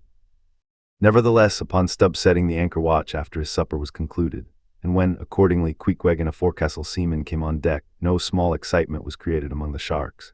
For immediately suspending the cutting stages over the side and lowering 3 lanterns so that they cast long gleams of light over the turbid sea, these 2 mariners, darting their long whaling spades, kept up an incessant murdering of the sharks. By striking the keen steel deep into their skulls, seemingly their only vital part. But in the foamy confusion of their mixed and struggling hosts, the marksmen could not always hit their mark, and this brought about new revelations of the incredible ferocity of the foe. They viciously snapped not only at each other's disembowelments, but like flexible bows, bent round and bit their own, till those entrails seemed swallowed over and over again by the same mouth, to be oppositely voided by the gaping wound. Nor was this all. It was unsafe to meddle with the corpses and ghosts of these creatures. A sort of generic or pantheistic vitality seemed to lurk in their very joints and bones. After what might be called the individual life had departed, killed and hoisted on deck for the sake of his skin, one of these sharks almost took poor Queequeg's hand off when he tried to shut down the dead lid of his murderous jaw. The whaling spade used for cutting in is made of the very best steel, is about the bigness of a man's spread hand, and in general shape corresponds to the garden implement after which it is named, only its sides are perfectly flat and its upper end considerably narrower than the lower. This weapon is always kept as sharp as possible, and when being used is occasionally honed just like a razor. In its socket, a stiff pole from 20 to 30 feet long is inserted for a handle. Queequeg no care what god made him shark, said the savage, agonizingly lifting his hand up and down, whether Fedji god or Nantucket god, but to God what made shark must be one damn gin. Chapter 67: Cutting In. It was a Saturday night, and such a Sabbath as followed. Ex officio professors of Sabbath breaking are all whalemen. The ivory Pequod was turned into what seemed a shamble, every sailor a butcher. You would have thought we were offering up 10,000 red oxen to the sea gods. In the first place, the enormous cutting tackles, among other ponderous things comprising a cluster of blocks generally painted green, in which no single man can possibly lift this vast bunch of grapes, was swayed up to the main top and firmly lashed to the lower masthead, the strongest point anywhere above a ship's deck. The end of the hawser-like rope winding through these intricacies was then conducted to the windlass, and the huge lower block of the tackles was swung over the whale. To this block the great blubber hook, weighing some 100 pounds, was attached, and now suspended in stages over the side. Starbuck and Stubb, the mates, armed with their long spades, began cutting a hole in the body for the insertion of the hook just above the nearest of the 2 side fins. This done, a broad semicircular line is cut round the hole, the hook is inserted, and the main body of the crew, striking up a wild chorus, now commence heaving in one dense crowd at the windlass, when instantly the entire ship careens over on her side. Every bolt in her starts like the nail heads of an old house in frosty weather. She trembles, quivers, and nods her frighted mastheads to the sky. More and more she leans over to the whale, while every gasping heave of the windlass is answered by a helping heave from the billows, till at last a swift, startling snap is heard. With a great swash the ship rolls upwards and backwards from the whale, and the triumphant tackle rises into sight, dragging after it the disengaged semicircular end of the first strip of blubber. Now, as the blubber envelopes the whale precisely as the rind does an orange, so is it stripped off from the body precisely as an orange is sometimes stripped by spiralizing it. For the strain constantly kept up by the windlass continually keeps the whale rolling over and over in the water, and as the blubber in one strip uniformly peels off along the line called the scar, simultaneously cut by the spades of Starbuck and Stubb, the mates, and just as fast as it is thus peeled off, and indeed by that very act itself, it is all the time being hoisted higher and higher aloft till its upper end grazes the main top. The men at the windlass then cease heaving, and for a moment or two the prodigious blood-dripping mass sways to and fro as if let down from the sky, and every one present must take good heed to dodge it when it swings, else it may box his ears and pitch him headlong overboard. One of the attending harpooneers now advances with a long, keen weapon called a boarding sword, and watching his chance he dexterously slices out a considerable hole in the lower part of the swaying mass. Into this hole the end of the second alternating great tackle is then hooked so as to retain a hold upon the blubber, in order to prepare for what follows. Whereupon this accomplished swordsman, warning all hands to stand off, once more makes a scientific dash at the mass, and with a few sidelong desperate lunging slicings severs it completely in twain, so that while the short lower part is still fast, the long upper strip, called a blanket piece, swings clear and is all ready for lowering. The heavers forward now resume their song, and while the one tackle is peeling and hoisting a second strip from the whale, the other is slowly slackened away, and down goes the first strip through the main hatchway right beneath, into an unfurnished parlor called the blubber room. Into this twilight apartment sundry nimble hands keep coiling away the long blanket piece as if it were a great live mass of plaited serpents, and thus the work proceeds. The two tackles hoisting and lowering simultaneously, both whale and windlass heaving, the heavers singing, the blubber room gentlemen coiling, the mates scarfing, the ship straining, and all hands swearing occasionally, by way of assuaging the general friction. Chapter 68. The Blanket. I have given no small attention to that not unvexed subject, the skin of the whale. I have had controversies about it with experienced whalemen afloat and learned naturalists ashore. My original opinion remains unchanged, but it is only an opinion. The question is, what and where is the skin of the whale? Already you know what his blubber is. That blubber is something of the consistence of firm, close-grained beef, but tougher, more elastic and compact, and ranges from 8 or 10 to 12 and 15 inches in thickness.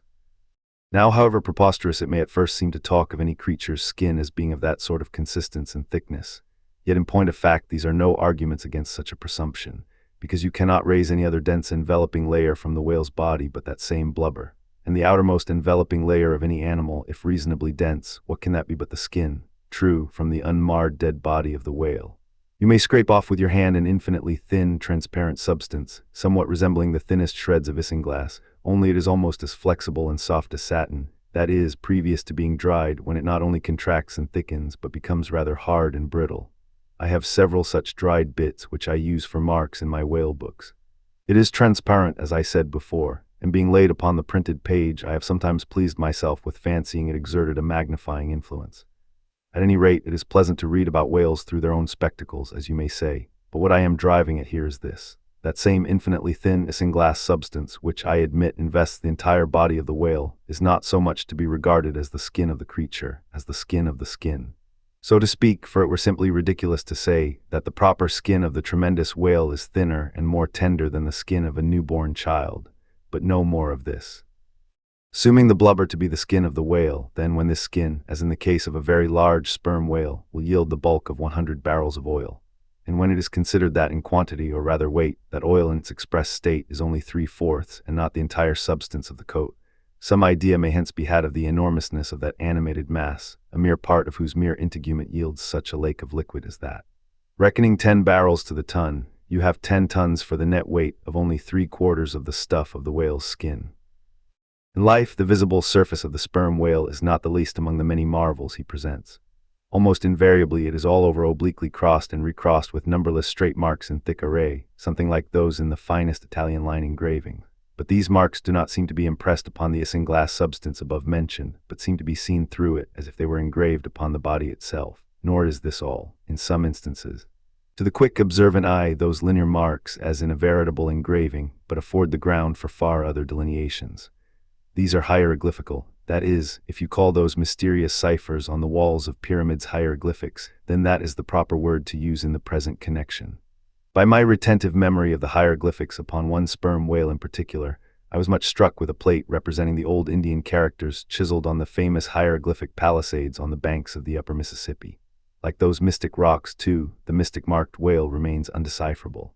This allusion to the Indian rocks reminds me of another thing, besides all the other phenomena which the exterior of the sperm whale presents.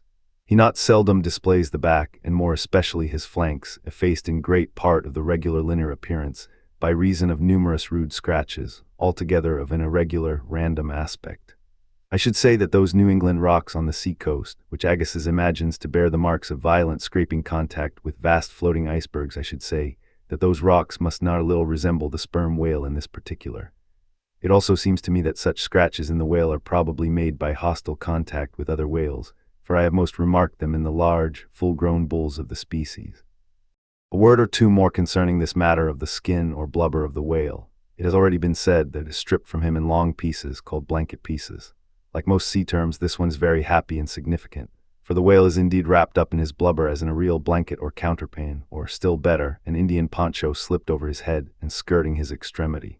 It is by reason of this cozy blanketing of his body that the whale is enabled to keep himself comfortable in all weathers, in all seas, times, and tides. What would become of a Greenland whale, say, in those shuddering, icy seas of the north, if unsupplied with his cozy surtout? True, other fish are found exceedingly brisk in those Hyperborean waters, but these, be it observed, are your cold-blooded, lungless fish, whose very bellies are refrigerators, creatures that warm themselves under the lee of an iceberg as a traveler in winter would bask before an inn fire, whereas like man the whale has lungs and warm blood. Freeze his blood and he dies. How wonderful is it then, except after explanation, that this great monster, to whom corporeal warmth is as indispensable as it is to man, how wonderful that he should be found at home, immersed to his lips for life in those Arctic waters, where when seamen fall overboard they are sometimes found, months afterwards, perpendicularly frozen into the hearts of fields of ice, as a fly is found glued in amber. But more surprising is it to know, as has been proved by experiment, that the blood of a polar whale is warmer than that of a Borneo Negro in summer. It does seem to me that herein we see the rare virtue of a strong individual vitality, and the rare virtue of thick walls, and the rare virtue of interior spaciousness. O man, admire and model thyself after the whale. Do thou too remain warm among ice. Do thou too live in this world without being of it. Be cool at the equator, keep thy blood fluid at the pole. Like the great dome of St. Peter's, and like the great whale retain, O man, in all seasons a temperature of thine own. But how easy and how hopeless to teach these fine things. Of erections, how few are domed like St. Peter's. Of creatures, how few vast as the whale. Chapter 69. The Funeral. Haul in the chains, let the carcase go astern. The vast tackles have now done their duty. The peeled white body of the beheaded whale flashes like a marble sepulchre. Though changed in hue, it has not perceptibly lost anything in bulk. It is still colossal. Slowly it floats more and more away, the water round it torn and splashed by the insatiate sharks, and the air above vexed with rapacious flights of screaming fowls, whose beaks are like so many insulting poniards in the whale. The vast white headless phantom floats further and further from the ship, and every rod that it so floats, what seem square roods of sharks and cubic roods of fowls augment the murderous din. For hours and hours from the almost stationary ship that hideous sight is seen. Beneath the unclouded and mild azure sky, upon the fair face of the pleasant sea, wafted by the joyous breezes, that great mass of death floats on, till lost in infinite perspectives. There's a most doleful and most mocking funeral, the sea vultures all in pious mourning, the air sharks all punctiliously in black or speckled. In life but few of them would have helped the whale, I ween, if peradventure he had needed it, but upon the banquet of his funeral they most piously do pounce. O horrible vulturism of earth, from which not the mightiest whale is free. Nor is this the end. Desecrated as the body is, a vengeful ghost survives and hovers over it to scare. Espied by some timid man-of-war or blundering discovery vessel from afar, when the distance obscuring the swarming fowls, nevertheless still shows the white mass floating in the sun and the white spray heaving high against it, straightway the whale's unharming corpse with trembling fingers is set down in the log shoals, rocks, and breakers hereabouts. Beware, and for years afterwards. Perhaps ships shun the place, leaping over it as silly sheep leap over a vacuum, because their leader originally leaped there when a stick was held. There's your law of precedents, there's your utility of traditions, there's the story of your obstinate survival of old beliefs never bottomed on the earth, and now not even hovering in the air. There's orthodoxy. Thus, while in life the great whale's body may have been a real terror to his foes, in his death his ghost becomes a powerless panic to a world. Are you a believer in ghosts, my friend? There are other ghosts than the Cock Lane one, and far deeper men than Dr. Johnson who believe in them. Chapter 70, The Sphinx. It should not have been omitted that previous to completely stripping the body of the Leviathan, he was beheaded. Now, the beheading of the sperm whale is a scientific anatomical feat upon which experienced whale surgeons very much pride themselves, and not without reason. Consider that the whale has nothing that can properly be called a neck. On the contrary, where his head and body seem to join, there in that very place is the thickest part of him. Remember also that the surgeon must operate from above, some 8 or 10 feet intervening between him and his subject, and that subject almost hidden in a discolored, rolling, and oftentimes tumultuous and bursting sea. Bear in mind, too, that under these untoward circumstances he has to cut many feet deep in the flesh, and in that subterraneous manner, without so much as getting one single peep into the ever-contracting gash thus made, he must skillfully steer clear of all adjacent, interdicted parts, and exactly divide the spine at a critical point hard by its insertion into the skull. Do you not marvel, then, at Stubbs' boast that he demanded but 10 minutes to behead a sperm whale? When first severed, the head is dropped astern and held there by a cable till the body is stripped. That done, if it belong to a small whale, it is hoisted on deck to be deliberately disposed of. But with a full-grown Leviathan this is impossible, for the sperm whale's head embraces nearly 1/3 of his entire bulk, and completely to suspend such a burden as that, even by the immense tackles of a whaler, this were as vain a thing as to attempt weighing a Dutch barn in jeweler's scales. The Pequod's whale being decapitated and the body stripped, the head was hoisted against the ship's side about halfway out of the sea, so that it might yet in great part be buoyed up by its native element. And there, with the strained craft steeply leaning over to it, by reason of the enormous downward drag from the lower masthead, and every yardarm on that side projecting like a crane over the waves, there, that blood-dripping head hung to the Pequod's waist like the giant Holofernes's from the girdle of Judith. When this last task was accomplished, it was noon, and the seamen went below to their dinner. Silence reigned over the before tumultuous but now deserted deck. An intense copper calm, like a universal yellow lotus, was more and more unfolding its noiseless, measureless leaves upon the sea. A short space elapsed, and up into this noiselessness came Ahab alone from his cabin. Taking a few turns on the quarterdeck, he paused to gaze over the side. Then slowly getting into the main chains, he took Stubbs' long spade still remaining there after the whale's decapitation, and striking it into the lower part of the half-suspended mass, placed its other end crutchwise under one arm, and so stood leaning over with eyes attentively fixed on this head. It was a black and hooded head, and hanging there in the midst of so intense a calm, it seemed the sphinxes in the desert. "Speak, thou vast and venerable head," muttered Ahab, "which, though ungarnished with a beard, yet here and there lookest hoary with mosses. Speak, mighty head, and tell us the secret thing that is in thee.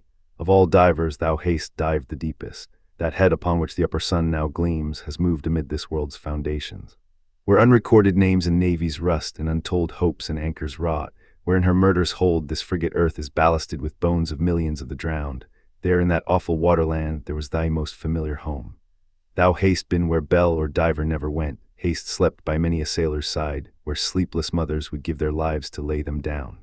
Thou saw'st the locked lovers when leaping from their flaming ship, heart to heart they sank beneath the exulting wave, true to each other when heaven seemed false to them. Thou saw'st the murdered mate when tossed by pirates from the midnight deck. For hours he fell into the deeper midnight of the insatiate maw, and his murderers still sailed on unharmed, while swift lightnings shivered the neighboring ship that would have borne a righteous husband to outstretched, longing arms. O head, thou hast seen enough to split the planets and make an infidel of Abraham, and not one syllable is thine. "Sail ho!" cried a triumphant voice from the mainmast head. "Aye, well now that's cheering," cried Ahab, suddenly erecting himself, while whole thunder clouds swept aside from his brow. "That lively cry upon this deadly calm might almost convert a better man. Where away?" "3 points on the starboard bow, sir, and bringing down her breeze to us." "Better and better, man. Would now St. Paul would come along that way, and to my breezelessness bring his breeze. O nature and O soul of man, how far beyond all utterance are your linked analogies. Not the smallest atom stirs or lives on matter, but has its cunning duplicate in mind." Chapter 71, The Jeroboam's Story. Hand in hand, ship and breeze blew on, but the breeze came faster than the ship, and soon the Pequod began to rock.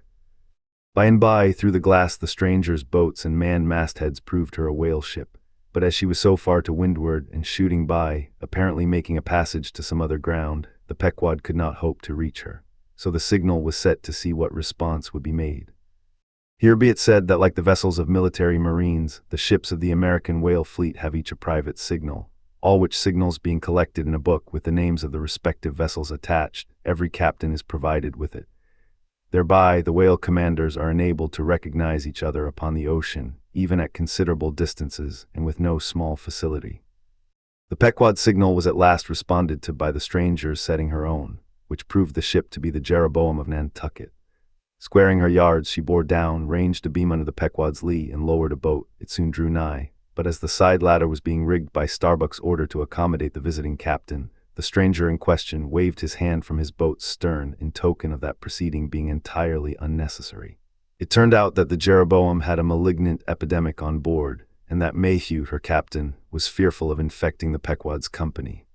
For though himself and boat's crew remained untainted, and though his ship was half a rifle shot off, and an incorruptible sea and air rolling and flowing between, yet conscientiously adhering to the timid quarantine of the land, he peremptorily refused to come into direct contact with the Pequod.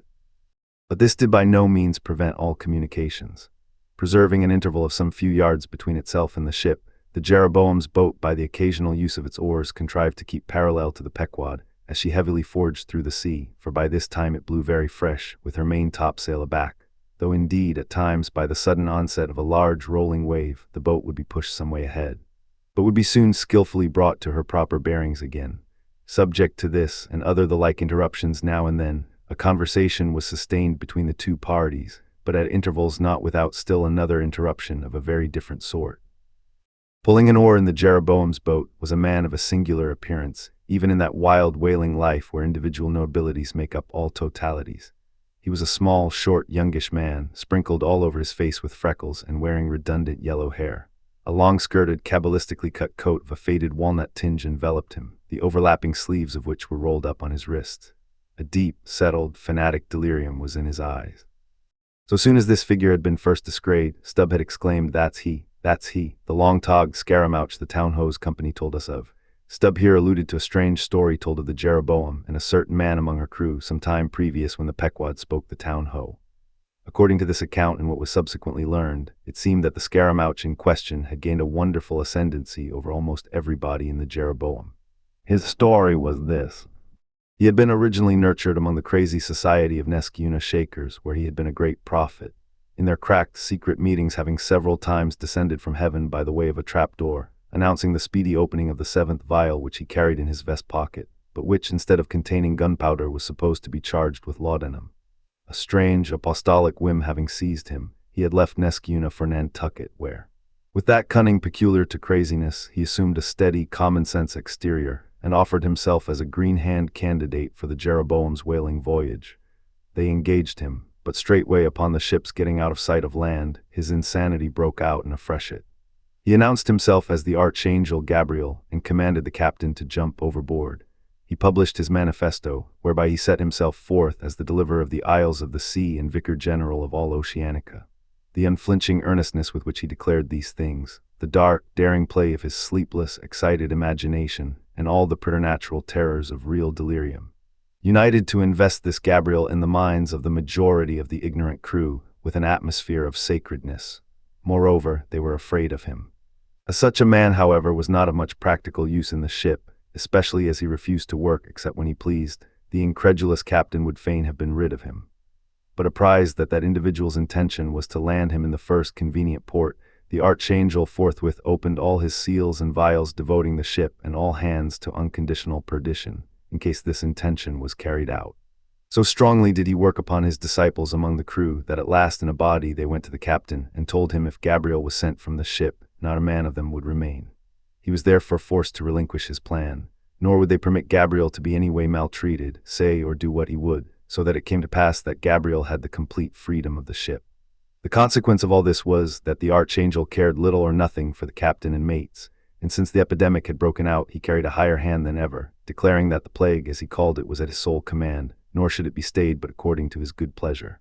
The sailors, mostly poor devils, cringed and some of them fawned before him, in obedience to his instructions, sometimes rendering him personal homage as to a god.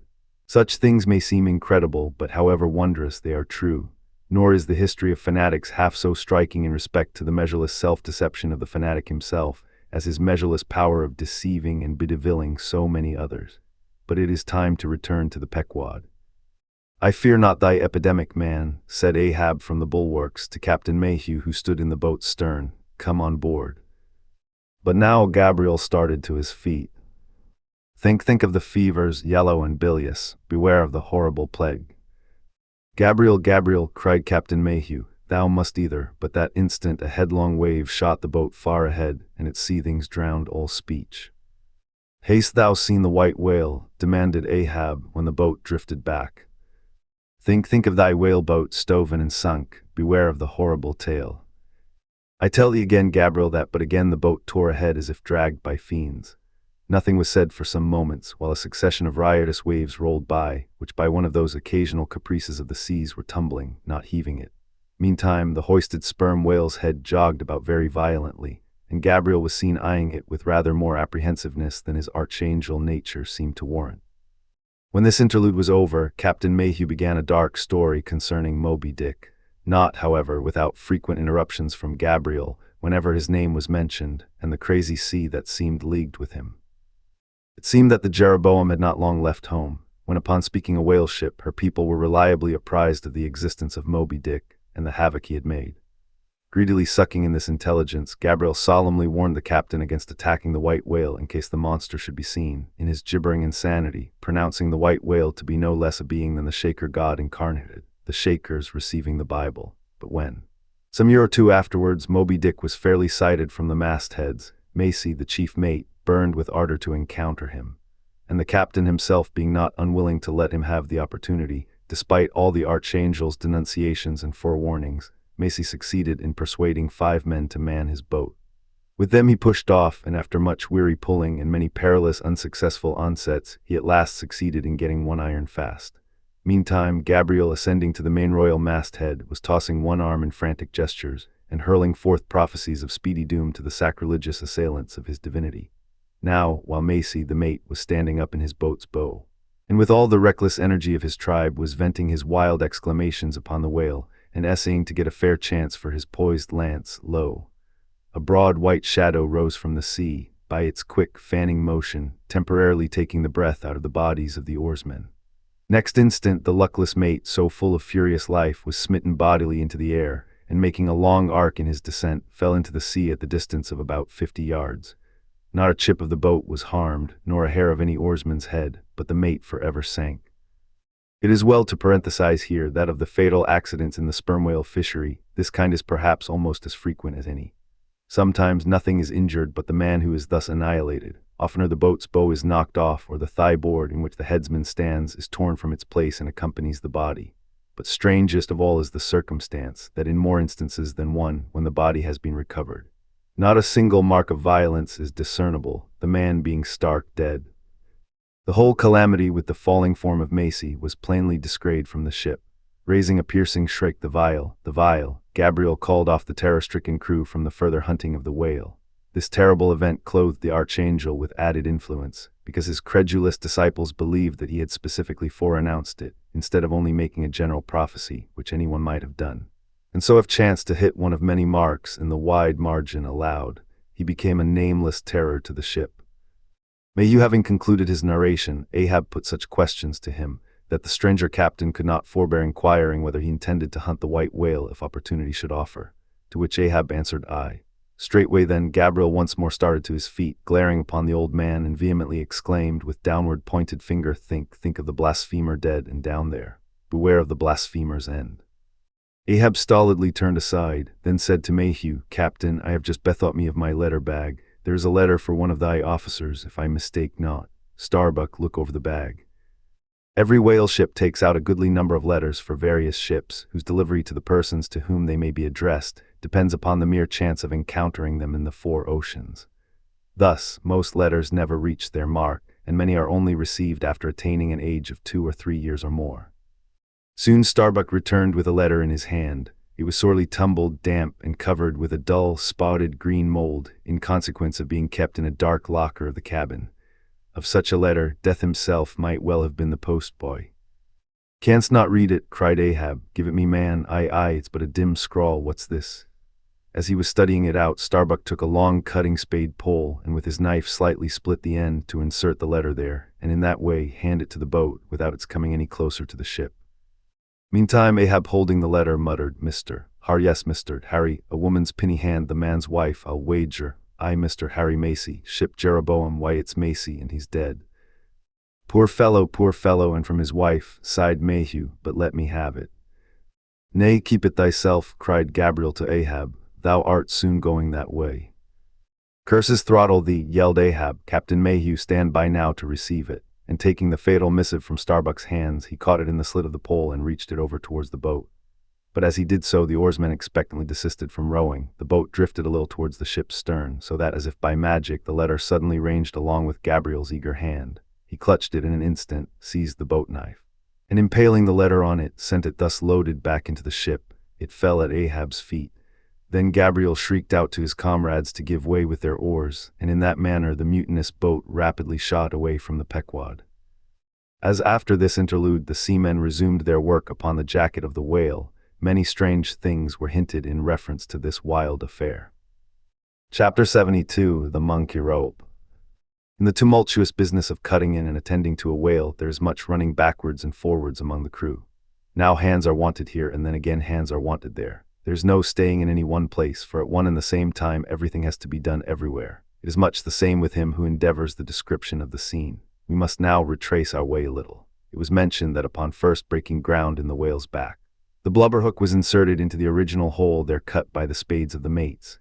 But how did so clumsy and weighty a mass as that same hook get fixed in that hole? It was inserted there by my particular friend Queequeg, whose duty it was, as harpooner, to descend upon the monster's back for the special purpose referred to. But in very many cases, circumstances require that the harpooner shall remain on the whale till the whole flensing or stripping operation is concluded. The whale, be it observed, lies almost entirely submerged, excepting the immediate parts operated upon. So down there, some 10 feet below the level of the deck, the poor harpooner flounders about, half in the whale and half in the water, as the vast mass revolves like a treadmill beneath him. On the occasion in question, Queequeg figured in the Highland costume, a shirt and socks in which, to my eyes, at least, he appeared to uncommon advantage, and no one had a better chance to observe him, as will presently be seen. Being the savage boatsman, that is, the person who pulled the bow oar in his boat, the second one from forward, it was my cheerful duty to attend upon him while taking that hard scramble upon the dead whale's back. You have seen Italian organ boys holding a dancing ape by a long cord. Just so, from the ship's steep side, did I hold Queequeg down there in the sea, by what is technically called in the fishery a monkey rope, attached to a strong strip of canvas belted round his waist. It was a humorously perilous business for both of us. For before we proceed further, it must be said that the monkey rope was fast at both ends, fast to Queequeg's broad canvas belt and fast to my narrow leather one, so that for better or for worse we two for the time were wedded, and should poor Queequeg sink to rise no more than both usage and honor demanded, that instead of cutting the cord it should drag me down in his wake. So then, an elongated Siamese ligature united us. Queequeg was my own inseparable twin brother, nor could I anyway get rid of the dangerous liabilities which the hempen bond entailed.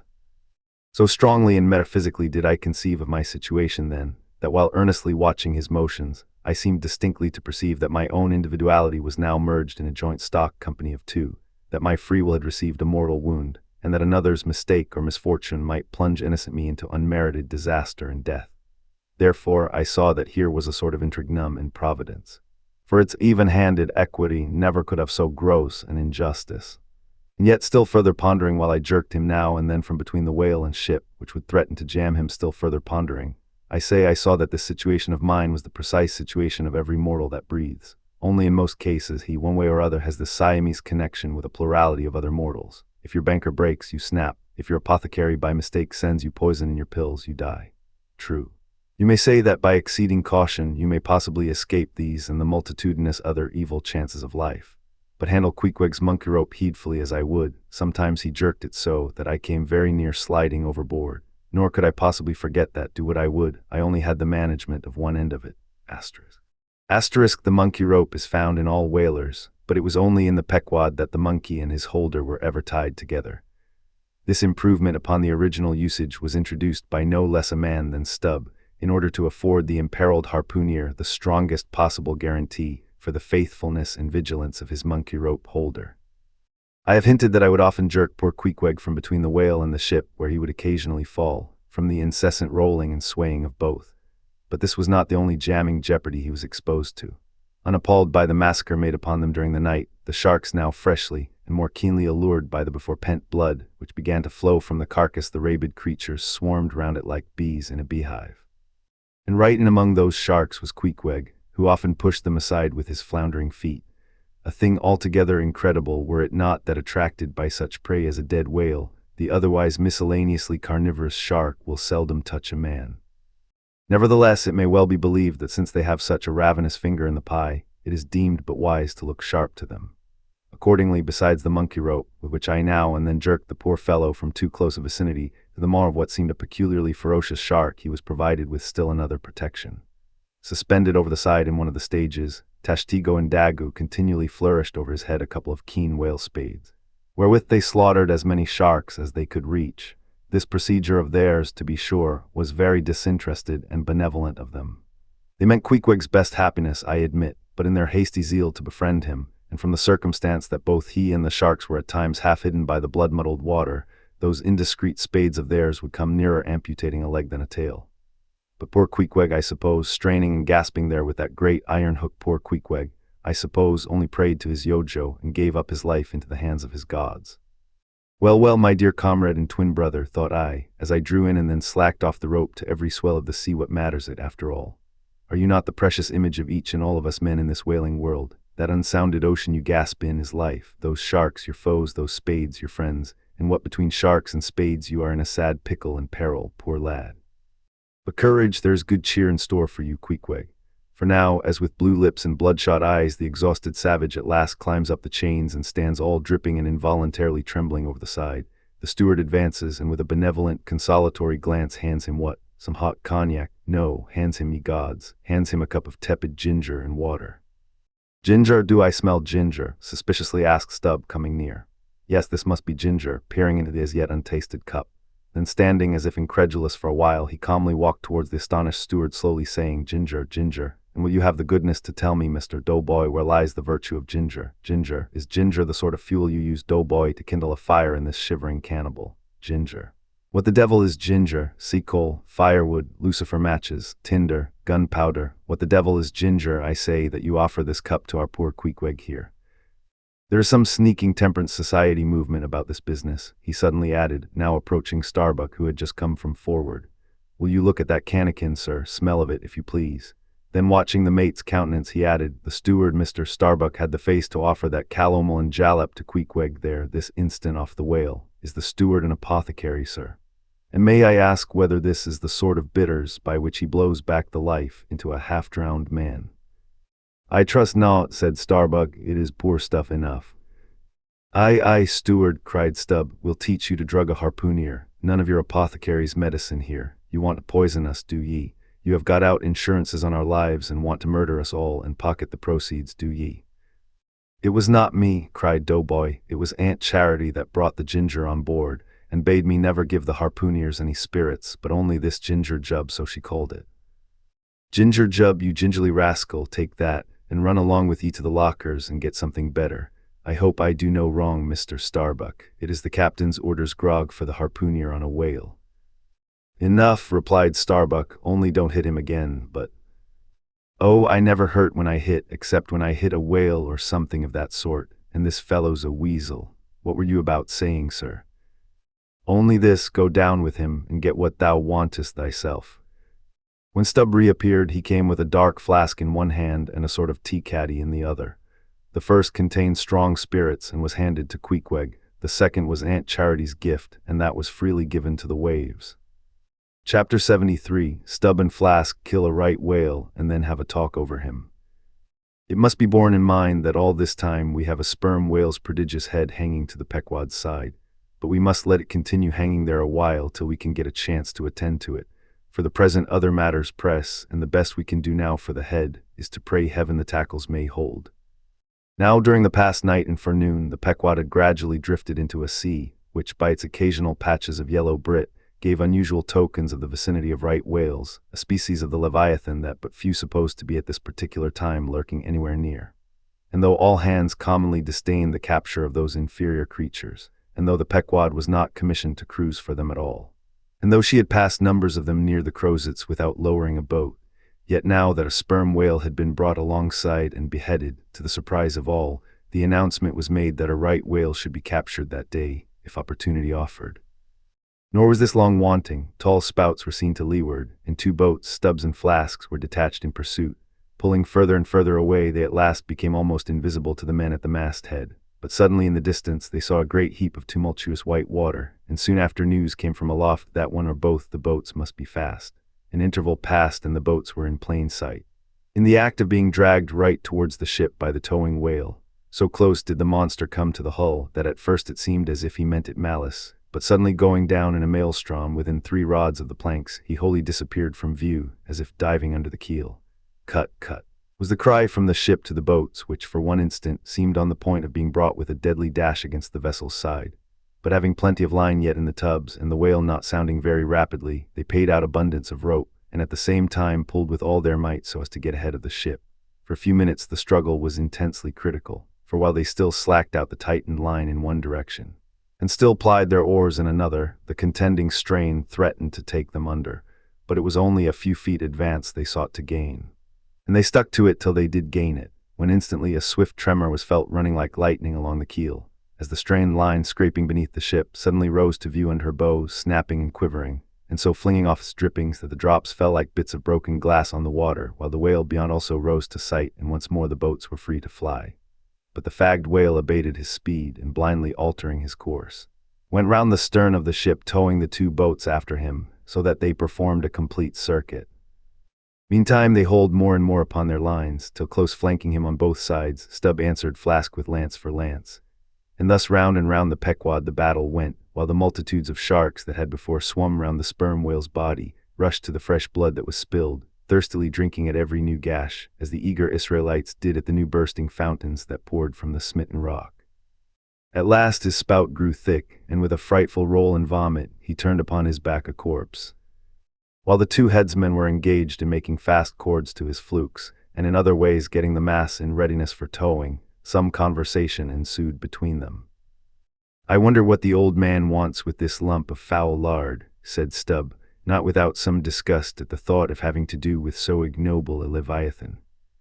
"Wants with it," said Flask, coiling some spare line in the boat's bow. "Did you never hear that the ship which but once has a sperm whale's head hoisted on her starboard side, and at the same time a right whale's on the larboard, did you never hear, Stubb, that ship can never afterwards capsize?" "Why not?"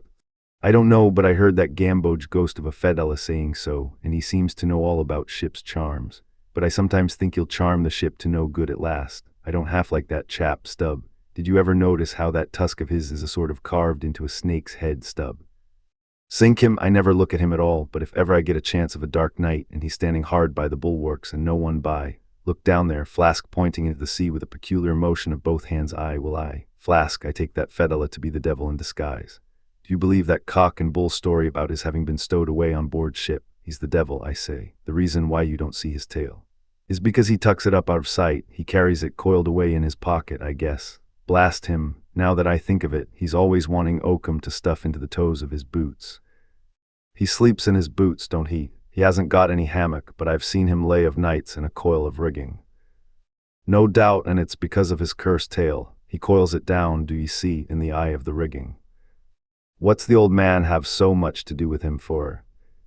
Striking up a swap or a bargain, I suppose. Bargain about what? Why, do you see, the old man is hard bent after that white whale, and the devil there is trying to come round him, and get him to swap away his silver watch, or his soul, or something of that sort, and then he'll surrender Moby-Dick. Pooh, Stubb, you are skylarking. How can Fedella do that? I don't know, Flask, but the devil is a curious chap, and a wicked one, I tell ye. Why, they say as how he went a-sauntering into the old flagship once, switching his tail about devilish easy and gentlemanlike, and inquiring if the old governor was at home. Well, he was at home, and asked the devil what he wanted. The devil, switching his hoofs up, and says, I want John. What for? Says the old governor. What business is that of yours? Says the devil, getting mad. I want to use him, take him, says the governor, and by the Lord, Flask, if the devil didn't give John the Asiatic cholera before he got through with him, I'll eat this whale in one mouthful. But look sharp, ain't you all ready there? Well then, pull ahead and let's get the whale alongside. I think I remember some such story as you were telling, said Flask, when at last the two boats were slowly advancing with their burden towards the ship, but I can't remember where. 3 Spaniards, Adventures of Those 3 Bloody-Minded Soldados. Did you read it there, Flask? I guess he did. No, never saw such a book, heard of it though. But now, tell me, Stubb, do you suppose that that devil you was speaking of just now was the same you say is now on board the Pequod? Am I the same man that helped kill this whale? Doesn't the devil live forever? Who ever heard that the devil was dead? Did you ever see any parson a-wearing mourning for the devil? And if the devil has a latchkey to get into the admiral's cabin, don't you suppose he can crawl into a porthole? Tell me that, Mr. Flask. How old do you suppose Fedallah is, Stubb? Do you see that mainmast there, pointing to the ship? Well, that's the figure one. Now take all the hoops in the Pequod's hold and string along in a row with that mast for aughts, do you see? Well, that wouldn't begin to be Fedallah's age, nor all the coopers in creation couldn't show hoops enough to make aughts enough. But see here, Stubb, I thought you a little boasted just now that you meant to give Fedallah a sea toss if you got a good chance. Now, if he's so old as all those hoops of yours come to, and if he is going to live forever, what good will it do to pitch him overboard? Tell me that. Give him a good ducking, anyhow. But he'd crawl back. Duck him again and keep ducking him. Suppose he should take it into his head to duck you, though, yes, and drown you, what then? I should like to see him try it. I'd give him such a pair of black eyes that he wouldn't dare to show his face in the admiral's cabin again for a long while, let alone down in the orlop there where he lives, and hereabouts on the upper decks where he sneaks so much. Damn the devil, Flask, so you suppose I'm afraid of the devil? Who's afraid of him, except the old governor who daresn't catch him and put him in double darbies, as he deserves, but lets him go about kidnapping people. Aye, and signed a bond with him that all the people the devil kidnapped he'd roast for him. There's a governor. Do you suppose Fedallah wants to kidnap Captain Ahab? Do I suppose it? You'll know it before long, Flask. But I am going now to keep a sharp lookout on him, and if I see anything very suspicious going on, I'll just take him by the nape of his neck and say, look here, Beelzebub, you don't do it. And if he makes any fuss, by the Lord, I'll make a grab into his pocket for his tail, take it to the capstan, and give him such a wrenching and heaving that his tail will come short off at the stump, do you see? And then, I rather guess when he finds himself docked in that queer fashion, he'll sneak off without the poor satisfaction of feeling his tail between his legs. And what will you do with the tail, Stubb? Do with it, sell it for an ox whip when we get home, what else? Now do you mean what you say, and have been saying all along, Stubb? Mean or not mean, here we are at the ship. The boats were here hailed to tow the whale on the larboard side, where fluke chains and other necessaries were already prepared for securing him. Didn't I tell you so? Said Flask. Yes, you'll soon see this right whale's head hoisted up opposite that Parmacedes. In good time, Flask's saying proved true. As before, the Pequod steeply leaned over towards the sperm whale's head. Now by the counterpoise of both heads, she regained her even keel, though sorely strained, you may well believe. So when on one side you hoist in Locke's head, you go over that way, but now on the other side hoist in Cant's and you come back again, but in very poor plight. Thus some minds forever keep trimming boat, oh ye foolish. Throw all these thunderheads overboard, and then you will float light and right. In disposing of the body of a right whale when brought alongside the ship, the same preliminary proceedings commonly take place as in the case of a sperm whale. Only in the latter instance the head is cut off whole, but in the former the lips and tongue are separately removed and hoisted on deck, with all the well-known black bone attached to what is called the crown piece. But nothing like this in the present case had been done. The carcasses of both whales had dropped astern, and the head-laden ship not a little resembled a mule carrying a pair of overburdening panniers. Meantime, Fedallah was calmly eyeing the right whale's head, and ever and anon glancing from the deep wrinkles there to the lines in his own hand. And Ahab chanced so to stand that the Parsee occupied his shadow, while if the Parsee's shadow was there at all, it seemed only to blend with and lengthen Ahab's. As the crew toiled on, Laplandish speculations were bandied among them concerning all these passing things. Chapter 74, The Sperm Whale's Head Contrasted View. Here now are 2 great whales laying their heads together. Let us join them and lay together our own. Of the grand order of folio leviathans, the sperm whale and the right whale are by far the most noteworthy. They are the only whales regularly hunted by man. To the Nantucketer they present the 2 extremes of all the known varieties of the whale, as the external difference between them is mainly observable in their heads, and as a head of each is this moment hanging from the Pequod's side, and as we may freely go from one to the other by merely stepping across the deck, where, I should like to know, will you obtain a better chance to study practical cetology than here? In the first place, you are struck by the general contrast between these heads. Both are massive enough in all conscience, but there is a certain mathematical symmetry in the sperm whales which the right whale sadly lacks. There is more character in the sperm whale's head. As you behold it, you involuntarily yield the immense superiority to him in point of pervading dignity. In the present instance, too, this dignity is heightened by the pepper and salt color of his head at the summit, giving token of advanced age and large experience. In short, he is what the fishermen technically call a gray-headed whale. Let us now note what is least dissimilar in these heads, namely, the two most important organs, the eye and the ear. Far back on the side of the head and low down near the angle of either whale's jaw, if you narrowly search, you will at last see a lashless eye, which you would fancy to be a young colt's eye, so out of all proportion is it to the magnitude of the head.